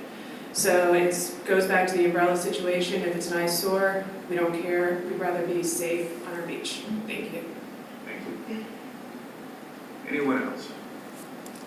Yes, sir. Jeff Keith, Harbor Drive. Be clear about this. The buoys are only 19th Street north. They don't have anything to do with the beach at 12th Street or 6th Street or 28th Avenue. So just wanted to make that clear to everybody that's here. Thank you. Thank you. Anyone else? No? Let's go back to the council. Mike Sable. Right now, we do have buoys. I don't know if anybody really checked into them, and I know I did. For example, up in Clearwater, that's a swim-only area. No boats permitted in there. We're kind of unique. You can actually drive, I mean, I don't know if you know this, but you can drive a boat. You can take a boat right up to the shore here at Bel Air Beach. It's perfectly legal. It's the speed at which you approach. Once you're within that, it's basically, you gotta cut the edges, you gotta go to slow. But boats are permitted in that area right now. Just throwing that out there. And about the city manager, frankly, that's showing initiative. You're preparing work. We don't have all the hours of the day, but you went out there, you took the initiative knowing that we're trying to work with other governmental agencies. You prepared a response, and you gave it to the council to review. So I, for one, applaud you. I applaud your work coordinating with the city attorney. Thank you very much. That's the type of initiative we like to see and we'll expect from the new city manager. Having said that, I would like, at least at this point, to understand fully. My understanding is that once you remove the buoys, that you can still bring boats up here. There's still swimmers in the water. And you're only really limited by, personal damage. Like if you come in recklessly and injure somebody, obviously that's the same on the street that it is out there at the shore. I like to kind of understand that a little bit further. What happens when you remove the buoy? Next, and this is really for discussion, we've seen a lot of discussion tonight, and I propose really tabling this to a work session to have perhaps PwC come in, tell us exactly what happens when you remove a set of buoys. Is there an expected speed limit within, say, 50 yards ashore, 100 yards ashore? I don't know. Those are my comments. Did I hear a motion to table? No, you did not. No, you did not. Yes, sir. Just a clarification. Did Indy Rod's Beach crack the code on this issue, or, are we solely faced with a binary yes or no? You either take the buoys out, or... Indian Rocks Beach has not enacted anything yet. Okay, so... Indian Rocks Beach is in the process, and they plan to workshop it as well.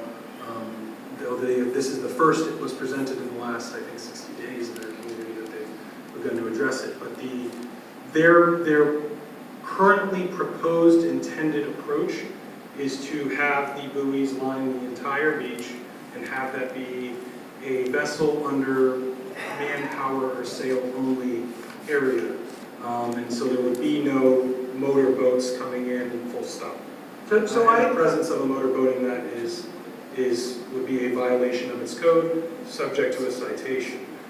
yes, we are at a binary mutually exclusive choice in that we cannot regulate the speed of the boats. Nothing in this ordinance eliminates ordinary tort liability for negligent acts or wantonly reckless acts, and people may have civil causes of action should things transpire in that regard. No, I will not suggest that any community, certainly a community that hasn't enacted anything yet, has cracked any code. It's just they're taking a different approach, but for them, there has, to this point, and again, maybe it will manifest, but it has not yet, the vocal opposition to the buoys as they presently exist in their community. But my question is, isn't it a viable option for us, rather than remove all the buoys, to replace the missing buoys and relabel the existing buoys with this boat exclusion zone or this? That is an option to you. That's what was presented to you. I would suggest to you that, and then I had a conversation with one of you earlier this week where I said no proposal that comes to you is binding. You have the ability as the policymakers to make and change policy. So when there was no proposed discussion to let's do this but maybe change it, maybe do 1 channel, 0 channels, we'll just line the whole beach and make it, there was no political will, or I should say no demonstrable political will in those minutes to have that discussion, then at that point, again, we are left with the reverse implication. And again, in an effort to make your code clean and compliant, this is your option.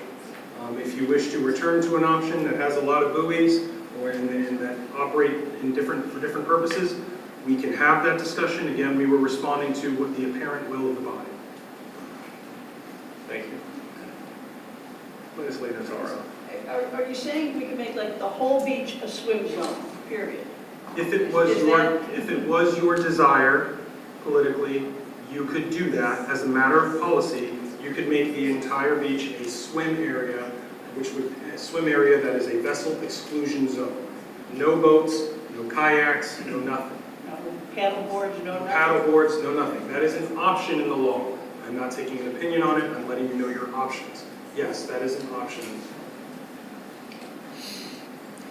Lloyd Roberts. So somewhere along the way, I thought I had heard that FWC would not allow that we were mandated, for lack of a better term, to allow boat access. No. That's not true.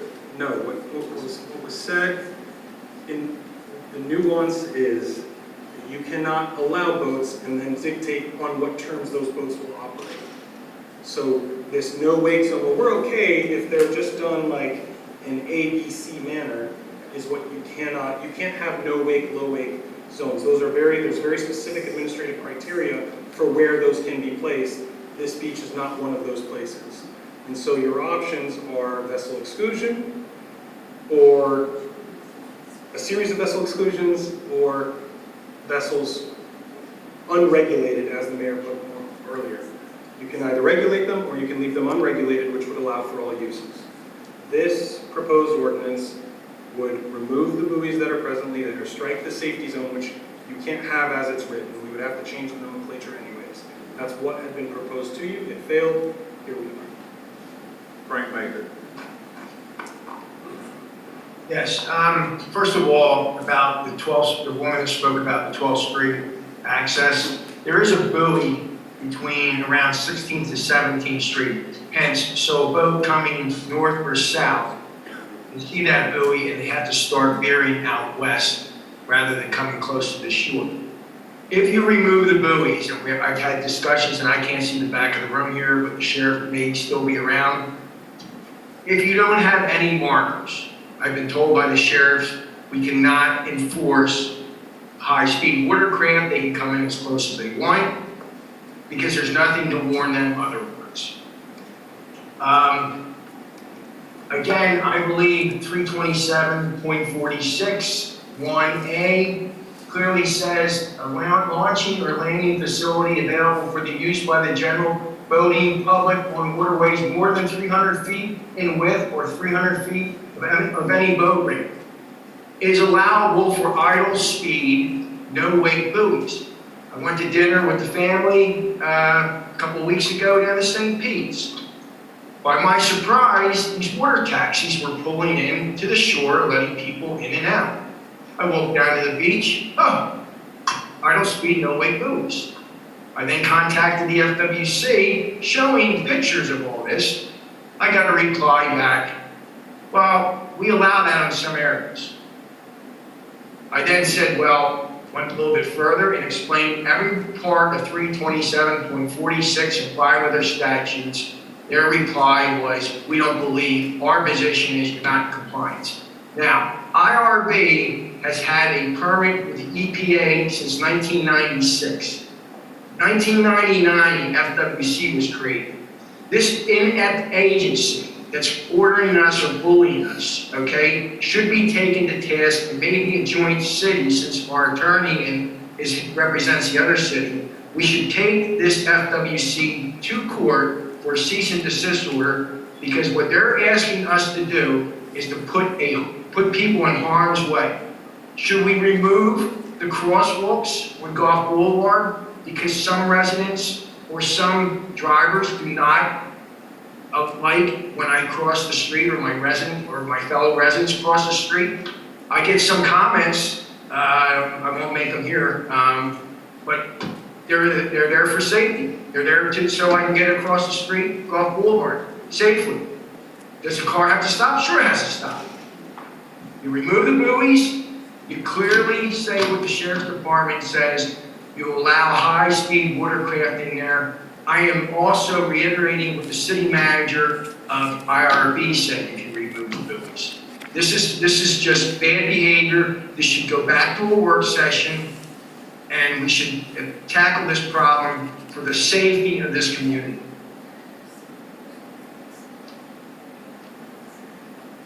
Mr. Bankert, are you wanting to table this? Are you making a motion to table? Motion to table. Do I have a second? Second.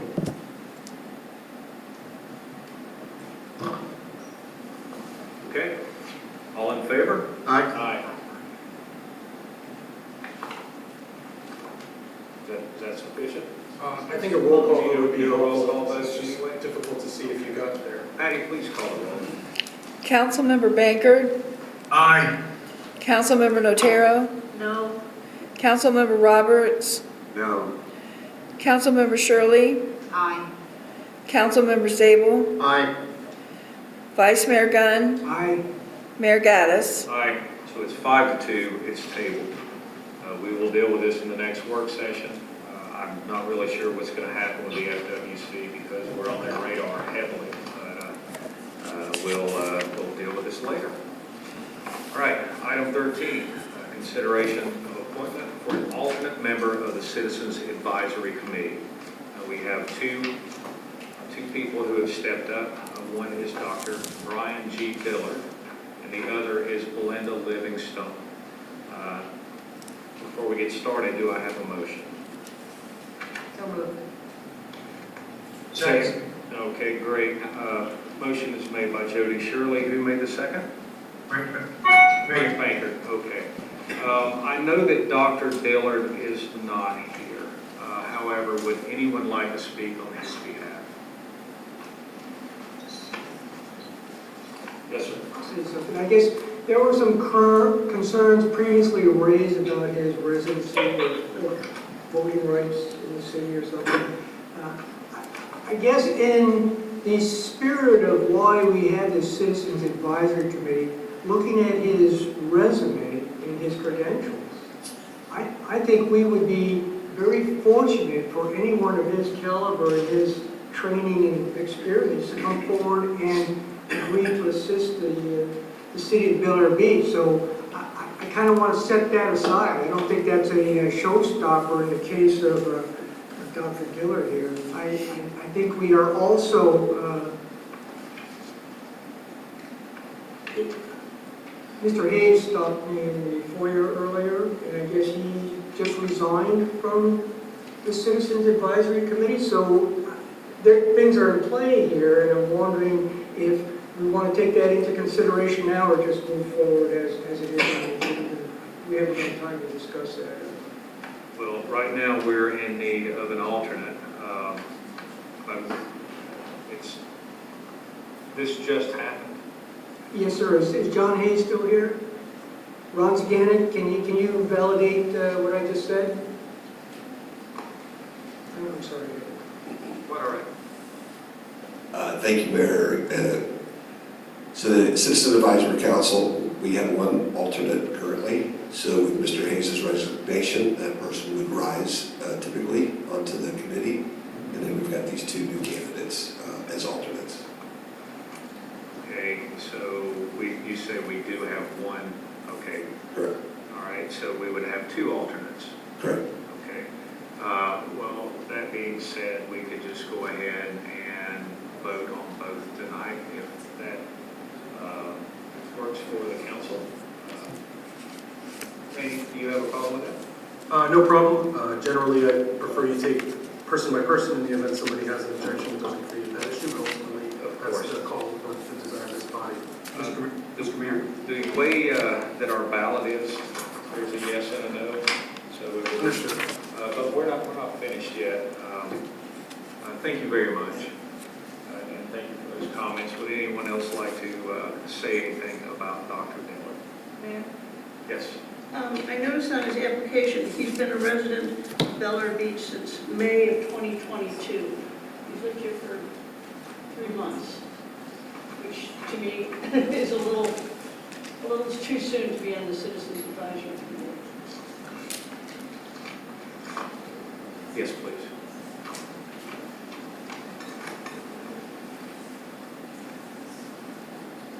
So appreciate that Ms. Nataro on that comment. I would be in favor of both of these candidates, just reading their resumes, the extensive backgrounds that they have. I think what we did, we look at a variety of issues, whether it could be an ordinance, it could be a change to a code.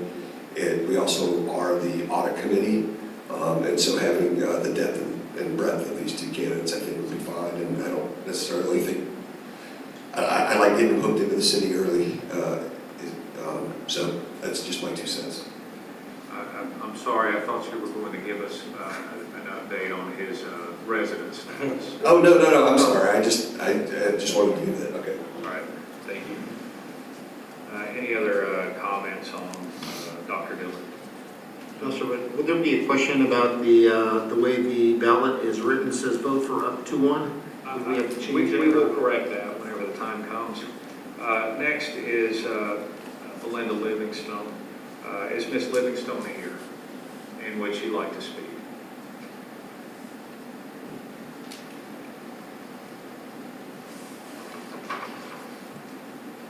Hello, good evening. Thank you for having me this evening. I would love to be a part of the committee. My husband and I moved here in March of 21. We do own our home and we're a full-time residents. We moved here from San Antonio, Texas. My extensive background, prior to moving here, I was Director of Quality and Risk Management over an inpatient rehab hospital, which I had oversight of the regulatory bodies, including all of the committees within that hospital. So I do have extensive knowledge and background in committees. I also serve on boards as well. I was at the Untitled Chapter of the Case Management Society of America for 3 years serving. I also served on my HOA in San Antonio. Thank you.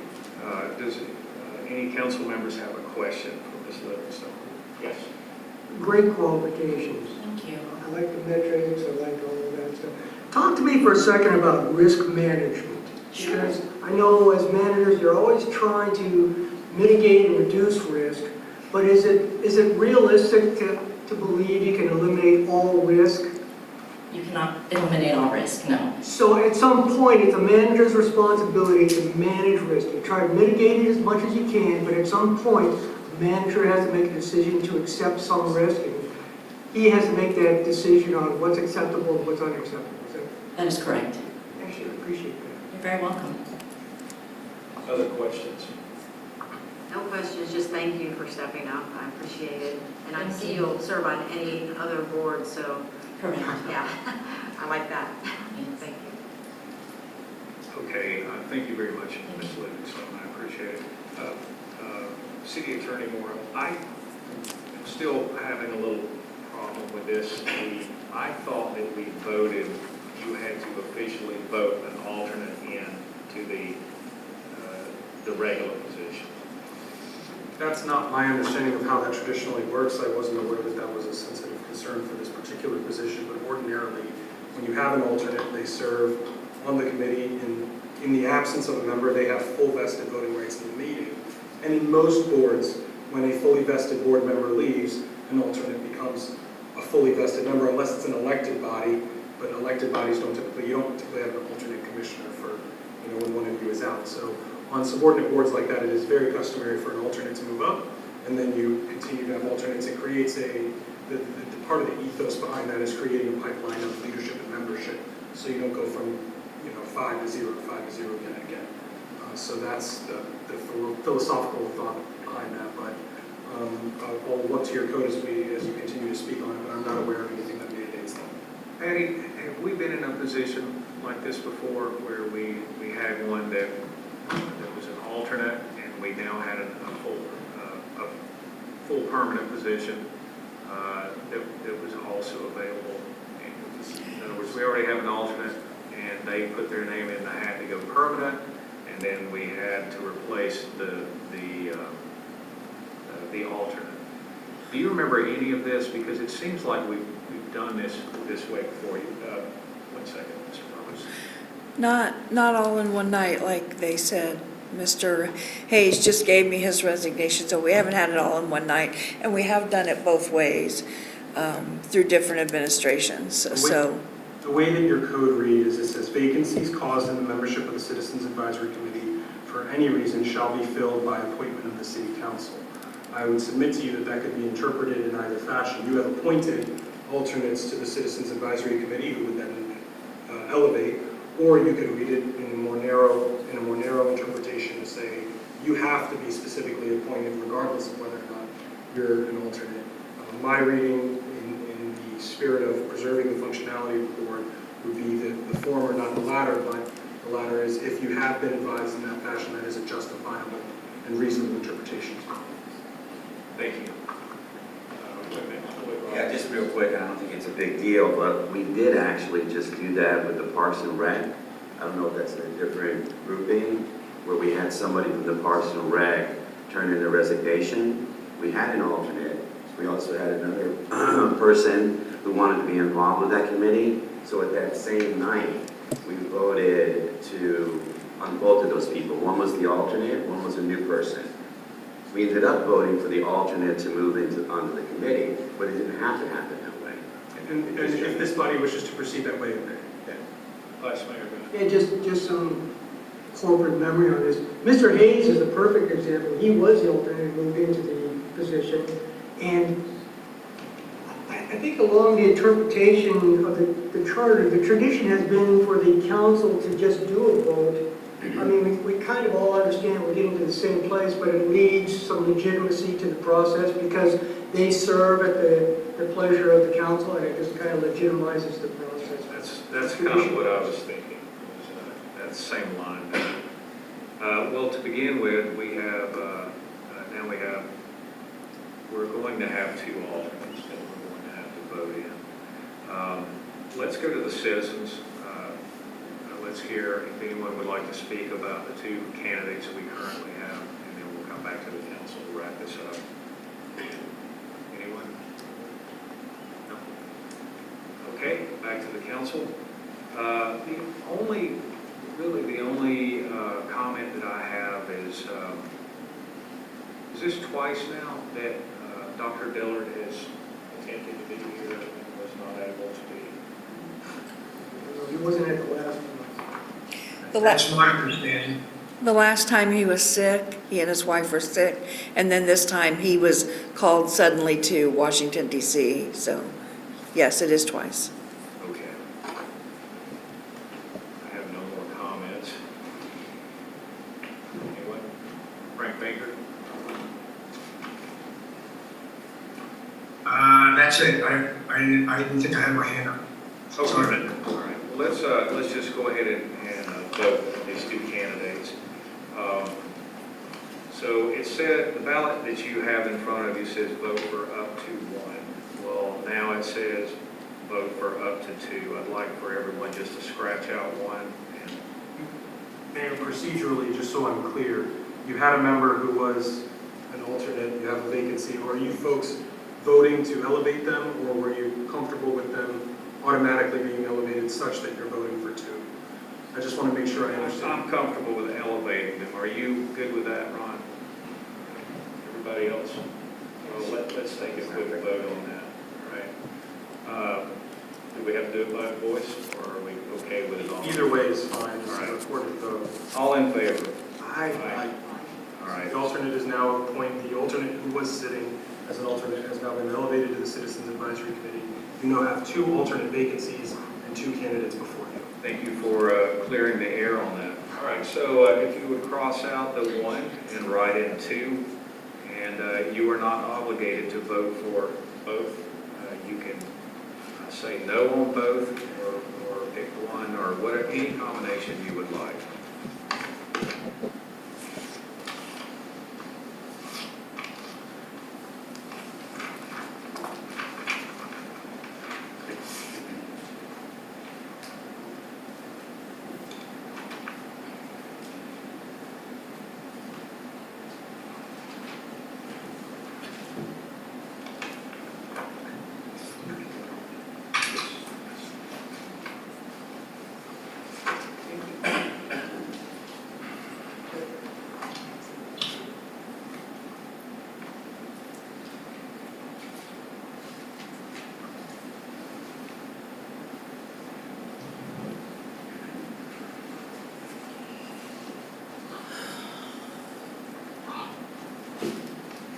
And Councilmember Bankard, are we going to have him hold up his, just like we did last time? Just did. Just did.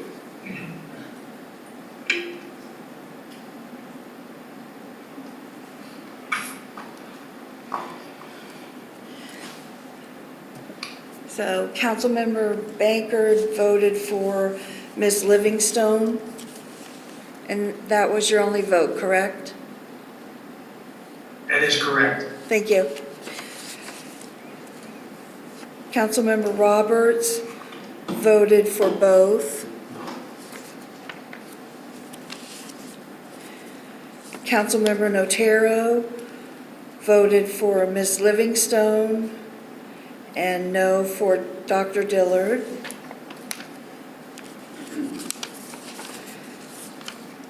Mayor Gaddis voted for both. Vice Mayor Gunn voted for both. Councilmember Shirley voted for both. And Councilmember Zabel voted for both. By your vote, both members are appointed as alternates to the Citizens Advisory Committee. All right. Thank you so much for stepping up to both candidates, and I look forward to seeing what you can do. All right, we are on to item number 14. This is consideration of support of the Big C election of the St. Pete Beach Mayor Alan Johnson as the Fort Pinellas Beach Community's representative for a 2-year term. One of the Big C representatives is elected to represent all of the municipalities with Fort Pinellas, Pinellas Planning Council, and Metropolitan Planning Organization. Before we do this, do I have a motion? So moved. Jody Shirley, and I believe that was Leslie Notaro. Okay. All right, Jody Shirley, you have the floor. Dave, I'm going to refer this to you because you're more well connected with. Okay, well, what happens is Fort Pinellas looks for, or they're looking for one representative to stand for all of us in the beach communities.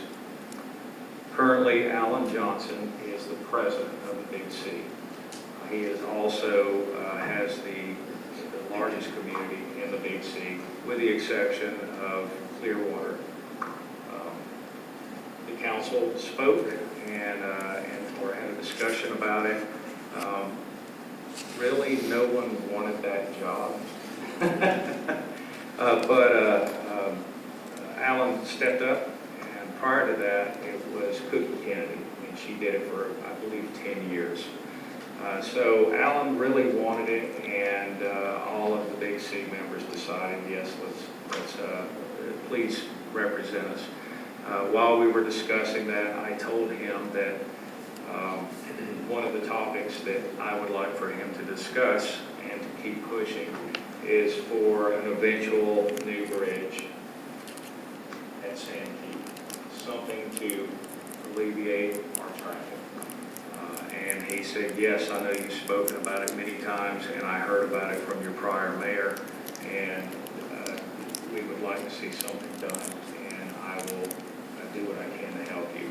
Does that mean anything's going to happen? Maybe, maybe not, but I just wanted you to know that was really the only dog I had in that fight, because there's very little impact that Fort Pinellas has on Bel Air Beach. Any other questions? Any comments? Oh, citizens? Oh, back to the council? Okay, I believe we can do this by a voice vote. All in favor? Aye. Any opposed? All right, and we'll notify Al, and we'll also notify Fort Pinellas. All right, we're up to item 15. This is to authorize interim city manager to execute First Amendment to the interlocal service agreement for planning and mapping services and/or special project work with Fort Pinellas. Before we begin, do I have a motion? So moved. Leslie and Tara, do I have a second? Second. Jody Shirley. Leslie? I will turn this over to Kyle. Mr. Reefler? Thank you, Mayor and Council. This is to execute the First Amendment for the original agreement, which was signed with the Fort Pinellas for planning and mapping services and special project work. It allows for one 4-year extension and everything else being the same. So, with your approval, I'd like to accept this. Thank you. Any questions or comments for Mr. Reefler? See no hands. Let's go to the citizens. All right, let's go back to the council with Leslie Notero having the last word. All right, Patty, since this is an agreement we're doing, let's go ahead and take a roll call vote. Councilmember Banker, Yes. Councilmember Notero, Yes. Councilmember Roberts, Yes. Councilmember Shirley, Aye. Councilmember Zabel, Yes. Vice Mayor Gunn, Aye. Mayor Gaddis. Aye, so it passes unanimously. Mr. Reefler, you are authorized to execute the amendment.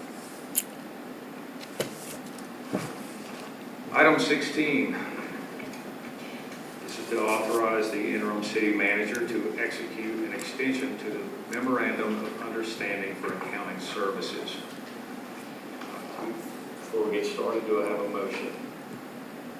So moved. Jody Shirley, do I have a second? Second. Second by Mike Zabel. Jody Shirley, you have the floor. So I've read through the scope of services. I am in support of executing this agreement, but I would like to, and I know they have some allowances for this, but there's a fee for it, but I would like to see our accountant at least once a year to kind of go over our finances. The other thing I'd like to see added in here is that we get the financial reports with every council meeting, because we have not. They've got behind, and I think it needs to be added to the contract. Vice Mayor Gunn. I would add on top of that, we had these budget meetings and our city treasurer wasn't present. And so we're asking questions of the city manager and he's saying, oh, I'll get back to you, and so a lot of those questions could have been solved right, probably on the spot with the expertise of our city treasurer. Yeah, there were some great advantages to having someone here on site, but I think that the council felt like maybe she wasn't doing such a great job. And so here we are now, and we're not getting updates the way we should for sure. So I would like to see that also. 3%, pretty good, but I would like to see something for our money. Somebody do a report. I would even go quarterly instead of yearly. I would like to see a full-blown, let's hear an explanation. Yeah, Lloyd? You're good, Leslie? No, I'd like to see doing the city treasurer report like we get the city clerk and the city manager report. I would be open to that too. Mr. Mayor? Yes. I'd also like, and this is addressing other contracts too, is that these contracts don't be presented until we finalize our budget. If we can talk to, I believe this and the sheriff, to move their cycles into ours, because I'm sure that every local government around here tries to set the budget, get their expectations, and then vote. Is it possible to move these to after completion of the budget? Thank you. The only comment that I have on that, Mr. Zabel, is that they generally don't know what they're going to charge that far in advance. So it's very difficult to set a budget unless you know what you're about to be charged. And let's just say that this was a 13% increase, well then we would notice and start shopping around. This at least gives us something that we can put into the budget. We know it's firm and we're good for a year. Well, close to it is. Right. So that's my opinion. Okay. Thank you. Frank Baker, do you have any comments? No, I do not, Mr. Mayor. All right, thank you. Let's go to the citizens on this. No. All right, back to the council. Jody Shirley having the last word. Any So, comments? Mayor, how do we proceed with this? Is this, do we get city attorney involved in modifying the agreements? And what specifically are we going to have request? Are we going to do quarterly or twice a year? I think quarterly, they tend to just regurgitate. Regurgitate Yeah. the same thing. Yeah, I so think twice it's a just year nice maybe. to have a body show up. Yeah, yeah. And say, I'm the one doing your accounting. Right. My experience with this particular vendor is if you requested that they show just for purposes of introduction, they'd probably be amenable to that. I don't think that we would need a contract amendment. If you're going to start requiring presence at monthly meetings, that's going to be a cost that they're going to want to, and I can tell you almost to a certainty that that would likely change the cost of the contract, though I don't know that for sure. And I would have to communicate that. If your request is, yes, enter this, but ask that they come soon, we can make that a thing. If you want to make something, and if you but the monthly reports to be submitted monthly, if that's not already a contract term, we can say it's been approved subject to an added item that you will submit a monthly report for the prior month's business, or for there may be some negotiation there only with, I can tell you, in working with external accountants, the concern becomes, well, that month isn't closed and audited yet. We're in May, we're auditing March. There might be some lag, and we're not comfortable putting numbers out in the public sphere that haven't been fully audited, so there may be some lag that way. But if you wish if your direction to us is authorize to execute subject to a requirement that monthly reports be, we can communicate that. If that's a deal breaker, we'll just have to come back. Well, I'm wondering if there's even a problem. Mr. Winkler, are you getting a monthly report at all? You should have got a monthly report at this meeting. Okay, so my point is do we really have a problem, or are we just, do we not have someone that's standing up and discussing it with us? Well, I don't have a monthly report. I didn't get a report. The June? No. Maybe it's just not getting distributed to us, or Not yours, Kyle. Okay, that's what I'm saying is, are we just not getting the information, but you are? the financial report. Yes, I thought you were getting this today. Okay, So so, I remember last meeting we got 2, we're backtracked. Yeah, we had 3 months. We were on council and didn't receive anything for 3 months. right. Okay, but you did get 2 last meeting? Do you Yes, I recall? think Yes, I think so, Okay. yeah, but I So haven't I got it. apologize for this not being distributed. I thought this was a handout to you. It's not just you, this is not the first time this has happened, where it just somehow gets dropped off and forgotten about. We can communicate that in approving the contract. I don't know that we need a contract term based on the indications of performance and the discussion happening here. Okay. I think it's perfectly reasonable to accept the monthly report. Yeah. Yes? The agreement specifically says CPA will not be required to attend workshops or council meetings. Right.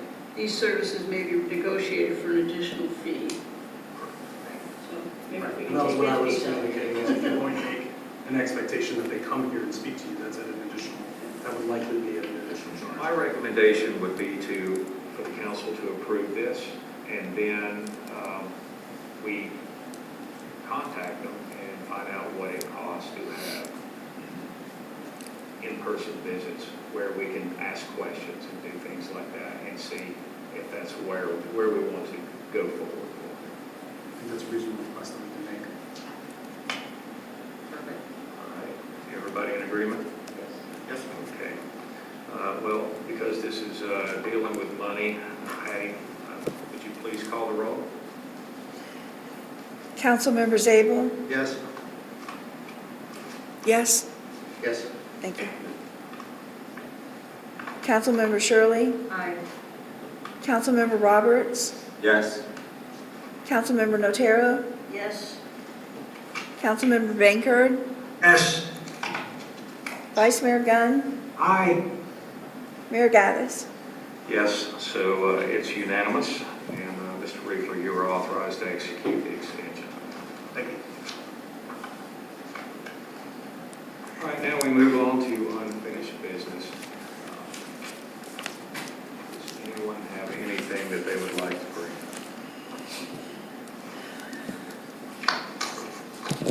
Can we maybe just discuss what we're going to have on the next workshop? What kind of items? I know we had a few that we threw out there, and I don't know if anyone took notes of what we were going to. It's been very entertaining, at the least, the schedule that we've had.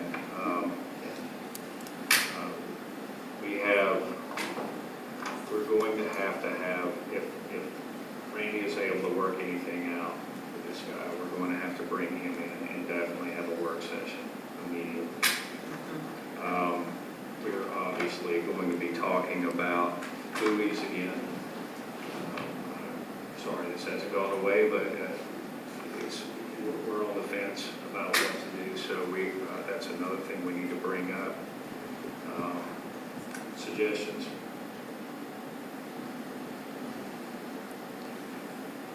We'd like to definitely review this, the buoys, during a work session, and if possible, having a rep from FWC just to kind of explain what the actual vessel rules are, when you do remove buoys or when you add buoys, what happens. I was on a panel with the attorney who principally handles that. She and I were speaking just this past Thursday. I will reach out to her and see if they're able to participate remotely or offer somebody from their staff. It is a lean staff of, I think, 3 attorneys for the state, but I will, on this issue, so I will see if they can offer that. If not, I will be versed enough to advise them as appropriate. Thank you for offering to reach out, I appreciate that.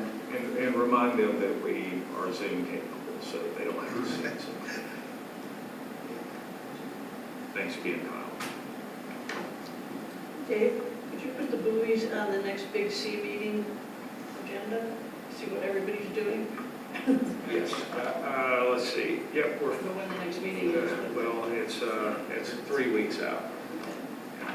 Yeah, about 3 weeks out, but I will gladly just contact each one of the mayors and ask them It doesn't hurt to do that.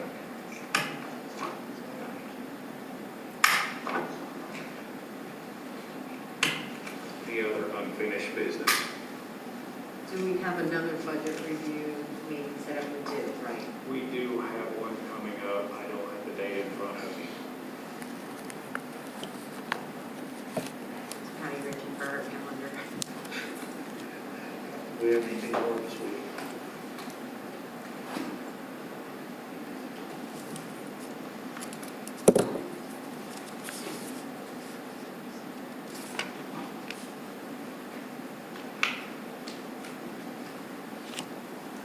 We have a calendar with a set schedule. I know, On the calendar, there's nothing before the regular council meeting in September. Okay, well, we can certainly roll that back into a work session, but I think we were very close. Yeah. So, I think the thing I was hoping to see was it compared to a current financial statement, so we could see, is there any excess revenues, income, money that could be, it seems like the end of every budget cycle, there's $300,000 left over. We're going to use it on this project. Well, how do we miss all of that? And we never know about it until Lynn tells us at the end. So I don't know how that mysteriously appears. it's through vehicle expense. No, I'm just kidding. All right. So, you have placeholders, that don't get spent, and so, I mean, it would be nice to know those things, right? If we're over budgeting $300,000, we need to know that, so. Well, and that's where I think that in the past, there's always been a little wiggle room. And what I'm hoping is that as we move forward, we can tighten it up a little bit. And I mean, because it always looks like we're doing great and we're saving money. But we definitely don't want to shoot ourselves in the foot either. Right. So, yeah, that will be important to have that from our CPA. We have like a actual versus budget statement that we can look at when we go into the next budget meeting. Okay. Yeah, and I mean, by line item, if we could, if there, maybe we set up a matrix to where if it goes beyond a certain dollar value, then these big ticket items where suddenly we've got all this money in these different boxes, we'd like to know why that is. Maybe by a value or possibly a percent of what was budgeted. I would definitely be interested in, say, probably the top 15 of over budgeted items that where we just don't spend the money and then suddenly we take that money and move it elsewhere because we're not really being fair and honest with our citizens if we're doing that. Vice Mayor Gunn? There are some big ticket items we need to really think about. This emergency generator, we don't have a grant on that, so the question is, are we going to go ahead and pick that up in the next year? We're obviously talking about the city manager and whether or not we need to adjust the proposed budget for that. And the next work session, Kyle is going to present to us a recommendation on how to proceed or whether to combine Phase 1, Phase 2 on Gulf Boulevard. So I mean, there's some large ticket items here that are coming up, and we need to discuss that before we take the final actions on the budget. We also had street lighting in mind. That was another one because there are just many dark spots. Any other comments on unfinished business? Mayor? Yes, sir. Over. We need to remember to review some of the outstanding code issues with balances in the next work session. Yes, and that's something that I have been wanting to bring up with you, Randy, is that the town of Bel Air is currently reviewing their entire code. I believe that they got a quote to sweep the entire code ordinances and come back with fair, legal changes, or at least advise the council to do that. I think it would be wise for us to get a quote like that, where we just went through the whole thing and started cleaning it up. But I'd like to know what it costs. Obviously, it's not a huge ticket item, but I'm sure it's in the 10s to 30s or 40s or something like that. I just think that there should be something we could do to start moving forward. We've been sitting on this sign ordinance forever, and it still has not moved. Mr. Mayor, we'd be happy to do that for the benefit of all present. Our firm also represents Butler, and my colleague J.D. Yo and other attorneys within our firm are performing that work. So I have access to the persons who produced that estimate. I'll speak with them and get an estimate for after looking at your code to see what that looks like. I had already been making a list of things that I wanted to prioritize. One of the materials, some of the materials you have before you include my time expenditures and invoices for the past month. I will tell you that would most definitely, be a special project beyond the retainer as you were sort of suggesting. But as you can see, the time that we've been dedicating, while we, based on past usage, anticipated roughly 14 to 16 hours of attorney time a month, we're averaging closer to 40 right now. On the retainer, that doesn't create a special charge for you. That's all at the $3,000 rate, and that's that business calculus we made. I think over time we'll be able to flatten that number. That is just to say that while we have not yet approached that issue, it is not for lack of attention to the issues in this community. And I'm not saying you suggested that, but I just want to make sure that's clear. Thank you. And I'll just remind you and everyone else, we sort of walked into a perfect storm. Okay, let's move on to council comments. This time, let's start with Councilmember Banker. Thank you, Mr. Mayor. Regarding the beach umbrellas and the lawsuit, I just want to note that a lot of citizens don't understand, but they can review the tapes back in July of 2020, when all council was in agreement to attend the Bel Air Shores meeting. Not in a hostile way, but just to try to relieve this unconstitutional ordinance that they created. About 4 days before that council meeting, our former city manager contacted Bel Air Shores, informing them that a bunch of rabble-rousers will be attending that meeting.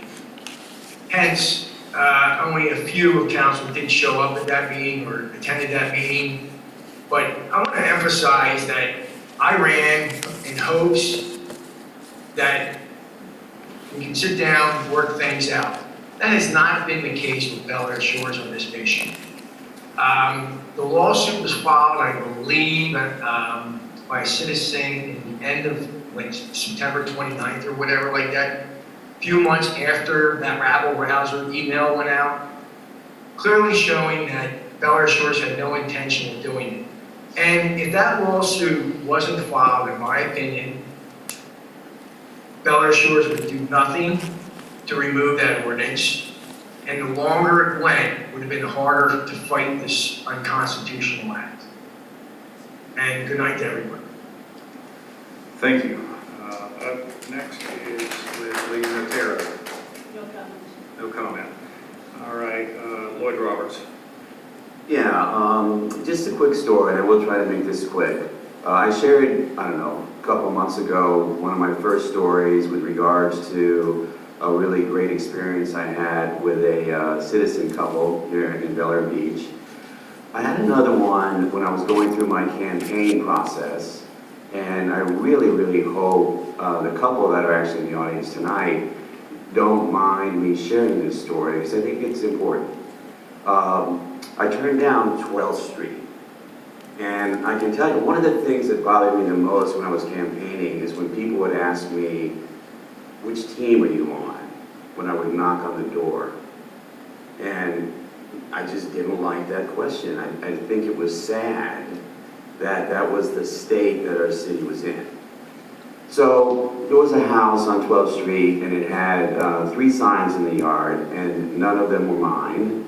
And none of them were from the so-called team that I was on. So I knocked on the door anyway, because I enjoy talking to people. And very nice gentleman came out. I introduced myself. Kind of my quick pitch was, running for city council, if I'm fortunate enough to be elected, is there anything I could focus on for you?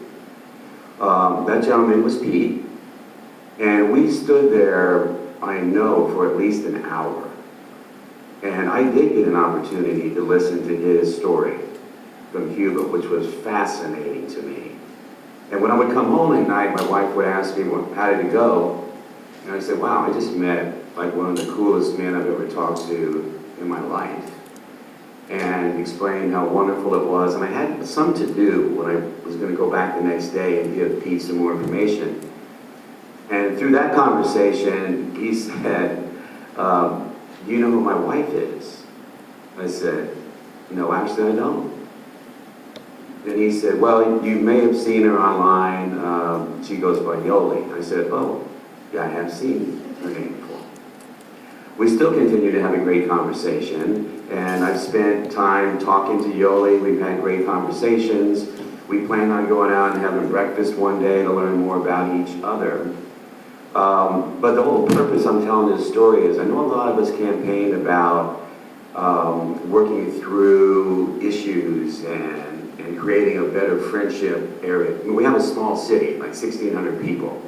I'm not naive enough to think that everybody in this city is going to get along, but I do believe we can work harder to fix some of those relationships. I've had people share with me that, hey, we were friends, good friends, with other people in this city, 3 or 4 years ago.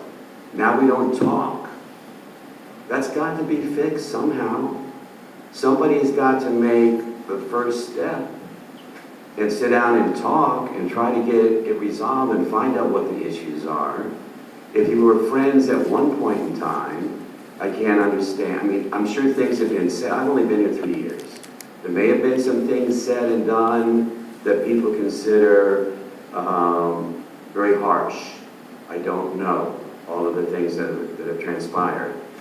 But I do know that if we don't sit down independently and talk through, and even if it's just a few at a time, if we've got, I don't know, pick a number, 60 people that don't like each other anymore, if a few at a time start working through, there's got to be a way to fix that. And that's one of the bigger things I think we need to do in this city, is to fix those challenges that we have out there, and it can be done. Thank you. Thank you, Mr. Roberts. Jody Shirley. I have nothing further. Thank you. Mike Zabel. Sure. Just wanted to tell you how refreshing it is to listen to the citizens. Actually very welcome. Listening to all the citizens, their concerns. You saw the council very thoughtfully listen and become engaged with the various stories throughout, as we do at every meeting. Unlike previous terms where citizens were bullied, they were demeaned, they were fought with. Meetings lasting until 1 a.m. It's 8:30 here. We listened to all the citizens respectfully. We're taking it all on board. And we still managed to complete the business of the people. Just wanted to point that out to the 77% of you who elected us. One hell of a landslide. So once again, elections matter. Thank you, and appreciate you coming up, and come up to other city meetings as well. Thank you. Thank you, Mr. Zabel. Now, Vice Mayor Gunn. I think one of the things I was on the look for, and I don't know if it was at the work session or more prior to that, was to benchmark some financial or budget issues with some other municipalities in the area. And just a quick overview, and I can send out some hard copy or examples of this stuff later on. But I mean, I didn't have to look very far because in my estimation, the city of Largo does a really great job of budgeting and that sort of thing. So if you go in and you look at their proposed annual budget for fiscal year 23, what you find is this huge 450-page document. It's huge. But if you scan through the table of contents very quickly, what you find is that on page 23 of this 450-page document is the discussion and overview of the strategic plan. So what I'm looking for are benchmarks. We're looking for better ways of doing something. Somebody's already cracked the code on something and figured out how to do it a better way, or validation that we're on the right track. And that's what I saw here is the strategic plan does the handshake with the capital improvement plan, it does the handshake with the budget process, and there's a family of plans that we need to start paying attention to. The other thing is a budget and brief. They have this really nice 2-page budget and brief that basically breaks down for any person to quickly glance at their breakdown of the budget. Again, intuitive, comprehensible, kind of tells you what the revenues are, what the expenditures are, and what's important to them, what they're saying for the priorities. The second thing is the capital improvements program, a proposed 5-year capital improvement. Kind of stress that, and this is the validation. 5-year program broken down by what are our revenues, what are our expenditures, what is the capital project lineup. Do we need to horse trade in here? Do we need to change priorities? And once again, they set up a matrix just like we've got with their capital improvement plan, is to set priorities. But that's where it boils down to the budget process, because that's kind of the expansion joint in our budget process. So I think we're on the right track, and Kyle's looking into a lot of this stuff. He's doing a great job on that. Item next, best practices. One thing that I've never been comfortable with is coming to these council meetings and finding a stack of paper in front of the dais. And the reason why is because we walk in here to do business and we hit the ground running. Things are moving at a very brisk clip. There's a lot of debate going on, people are trying to listen, and we don't have time to take a document and sit down and glean the information that's trying to be presented and try to filter it and factor it into our thoughts and our debate. So kind of what I'm proposing is that we need to start thinking about reducing it. There's really no reason why we need to come in here and get bushwhacked by stuff sitting here. Do you mind if I make a comment on that right now? Well, let me make my point, and then we can come back to that. Along the same lines as, hey, sometimes things change at the last minute, and I understand it. That's the business we're in, and we try to deal with it as best we can. But to the maximum extent possible, we need to try to get stuff out in a timely fashion so that we can look at it from the comfort of our armchairs at home and try to understand what's going on. We shouldn't have to sit down to things and try to glean through it beforehand. There are some concerns about that. Obviously, things change at the last minute, or we have last minute information. That's a given. But I don't think it's a satisfactory response that all the time that you're trying to shelter us from sunshine issues. Okay? And if a council member tries to, or is saddled with producing some information, and they want to get that out to the council for review prior to a council meeting, then we need to sit back and have some discussion about the validity of that and the risks involved with it. Okay? We understand that there are possible risks.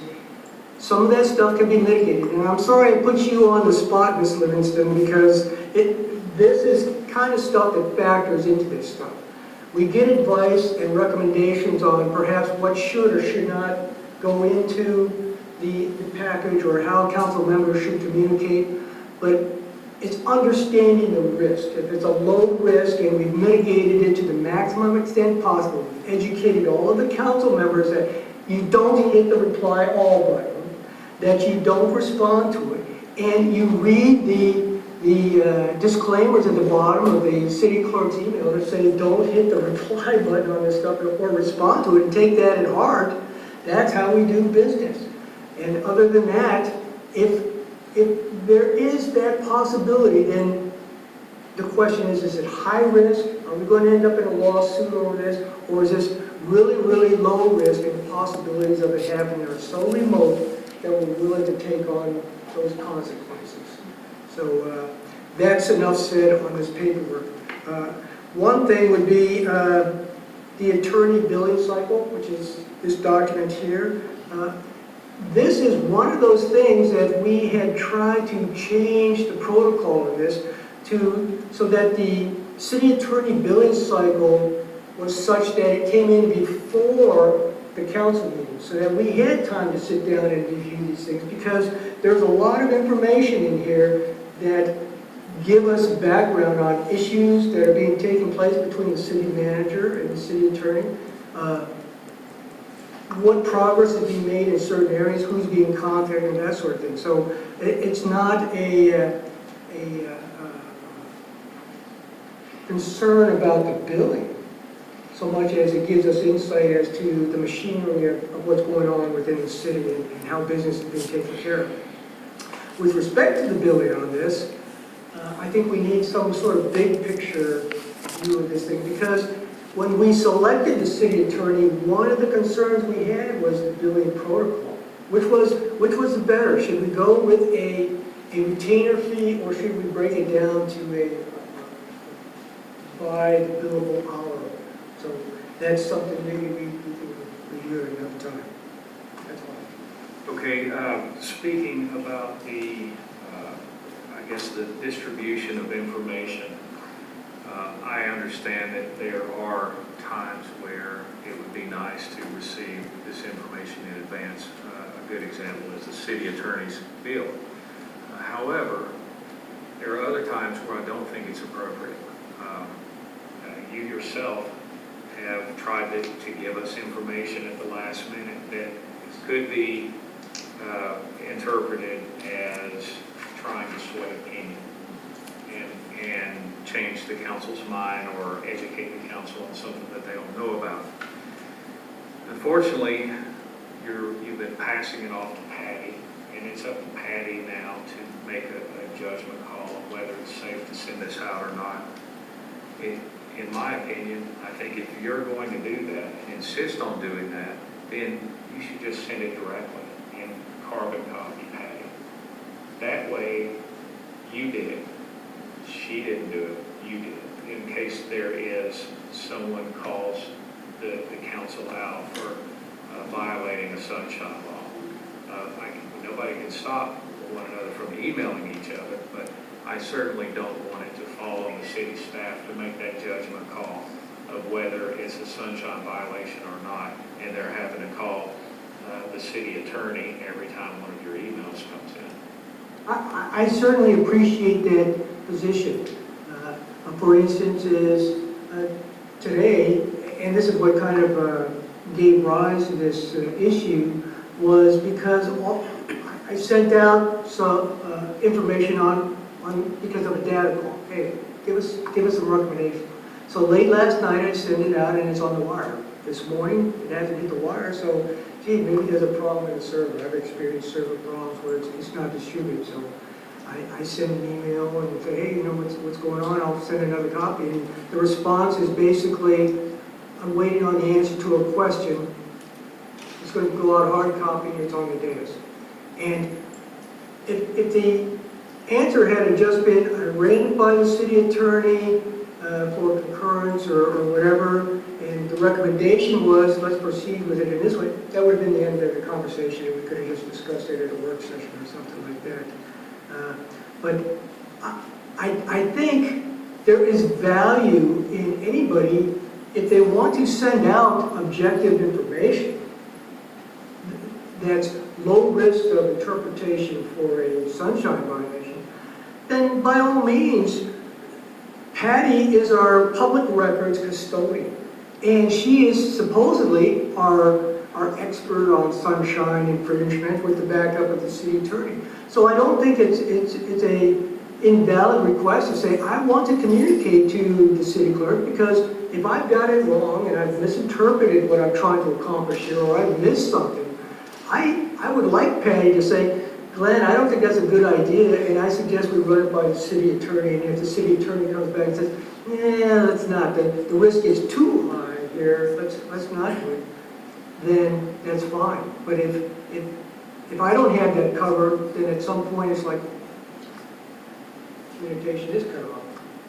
Randy, we kind of touched on this in the first meeting, and I asked for you to hold your comments until we got to this point. Do you have anything you would like to add to the Sure. I appreciate the opportunity. I recognize that I'm speaking when it's functionally your folks' turn, so thank you. I travel the state educating on sunshine law, public records, and ethics. I take this very, very much to heart. I will give you legal advice. I will on occasion tell you what prudence dictates and tell you that the law does not require X, Y, Z. Let me be explicitly clear. It is not unto itself a sunshine law violation had Member Gunn, for example, sent his one-page memo out to you this morning. That is not by itself a sunshine law violation because a sunshine law violation occurs when there's a meeting of the minds. The problem is the susceptibility or the potential for a violation should anybody reply all, reply directly, start a sidebar, or otherwise about the issue. Especially where the matter is being sent out only hours before a publicly noticed meeting, we can neutralize any potential ill effects by just having it at the meeting. I recognize that that creates an inefficiency for you folks, the policymakers, and that's a frustration and a challenge, but it's a frustration and a challenge that is baked into the Florida statutes. The problem that I see with a broad-based policy of, or rather, a subjective policy of let's take it case by case, is one, it creates a backlog, because I was contacted by the clerk and manager this morning shortly after receiving it. I was on other calls. I called them as soon as I was first available, which was not within an hour or two of Ms. Member Gunn's emails. The second issue is what, Member Gunn, in your comments you said, I think where it's low risk and you're just transmitting objective data. As we've seen in our modern era of facts, alternative facts, and whatever other kind of fact you may find, what to one man is objective data is to another man's op-ed. And so trying to make some kind of blanket rule, you run into this slippery slope where what to you seems sensible and measured to what Member Roberts seems sensible and measured, and going down the line are all defined as different things, and nobody considers themselves in the wrong when they act in general. And so to avoid that harm, I suggest that you not transmit things directly if you don't have to. The other part is it eliminates the susceptibility, even if you have a very good defense, to having to defend against that. As some of you folks well know, the time it takes to prove your defense and get a resolution on that can linger. The other point that I wish to raise in talking about this more broadly, and I did have the opportunity to talk about this with Member Gunn, is something that I'm learning about the style of this particular body, is this body tends to, more than other bodies I've seen in a council manager form of government, deputize individual members to pursue an issue. Go forth and do the research for us, and then report back. Ordinarily, you report back to your peers at a public meeting, but you're wanting to give them everything before the meeting, and then maybe somebody has a concern, and now I'm telling you, you know what, don't transmit it, just make it part of the meeting. And that's tremendously frustrating. The way that tends to work in a council manager form of government in most communities is you say, manager so-and-so, Mrs. Smith, Mr. Doe, I would like you to go on this. Please work with Member Gunn, who may have specialized information on this, or Member Mora, who teaches on ethics. Please talk to him. But we would like the manager to synthesize this, the manager to produce something for our consideration, and the manager to distribute it. And then you take out the sunshine law implications of that. It's the manager communicating with staff. They can take input, but not polling people, not saying, hey Dave, Mike said this, what do you have to say? None of that. Just, hey, I've been asked to work closely with one council member in particular, but I, the manager, will still be the repository and the conduit by which you receive this in a neutral fashion and avoid any sunshine law implications. To me, that's actually the better approach, longer term, and that may take some adjustment and some figuring out how we do that without having to create some kind of rigorous technical policy. But that to me is where this is really where the challenge comes, because then you put me, your staff person, who may have sage wisdom on the issue but feel uncomfortable ultimately making that call, or me, the advisor, as the bad guy and constant naysayer and saying, no, I crave inefficiency, never communicate. That's not really how I prefer to operate. I recognize I don't go to meetings without agendas. It's a waste of time, right? And if I don't have the agenda backing materials, all the more. I understand that inclination. I'm just suggesting that the better approach would be, though they are saddled with many, many things, that you not, to use the term you said, Mr. Gunn, besaddle your individual council members with that burden and that zeal to communicate, and then have their hands fettered by the law or the advice of the council, of the attorney. And I just want to close by saying again, I give you folks advice. You are grown adults. If you choose to ignore it or don't think it prudent under the circumstances, or perhaps too cautious, ultimately you make the decisions you wish to make. I give you advice, and it's for you folks as the council members of this community to determine how this community will function. Thank you very much. Other comments? Anybody else? Just a couple things. Our plate is full. I mean, we're all struggling on this burden of meeting, and we can't seem to clear the agenda. So my suggestions are all in the vein of time management and productivity. Managers manage risk. That's what you're paid those big bucks as mayor for, managing the risk. And if that's the protocol we want to use, I accept that wholeheartedly. For my own coverage, I will continue to communicate through the city clerk because I want one last check or a sanity check. Or am I doing this right? Did I miss something? So I'm sorry, Patty, but I rely on your expertise and experience. And if I have a communication with other council members, no, I am not going to communicate directly with council members because I think that's setting yourself up for failure. I will use all of the resources available to me, and that includes the city clerk and the city attorney. So, thank you very much.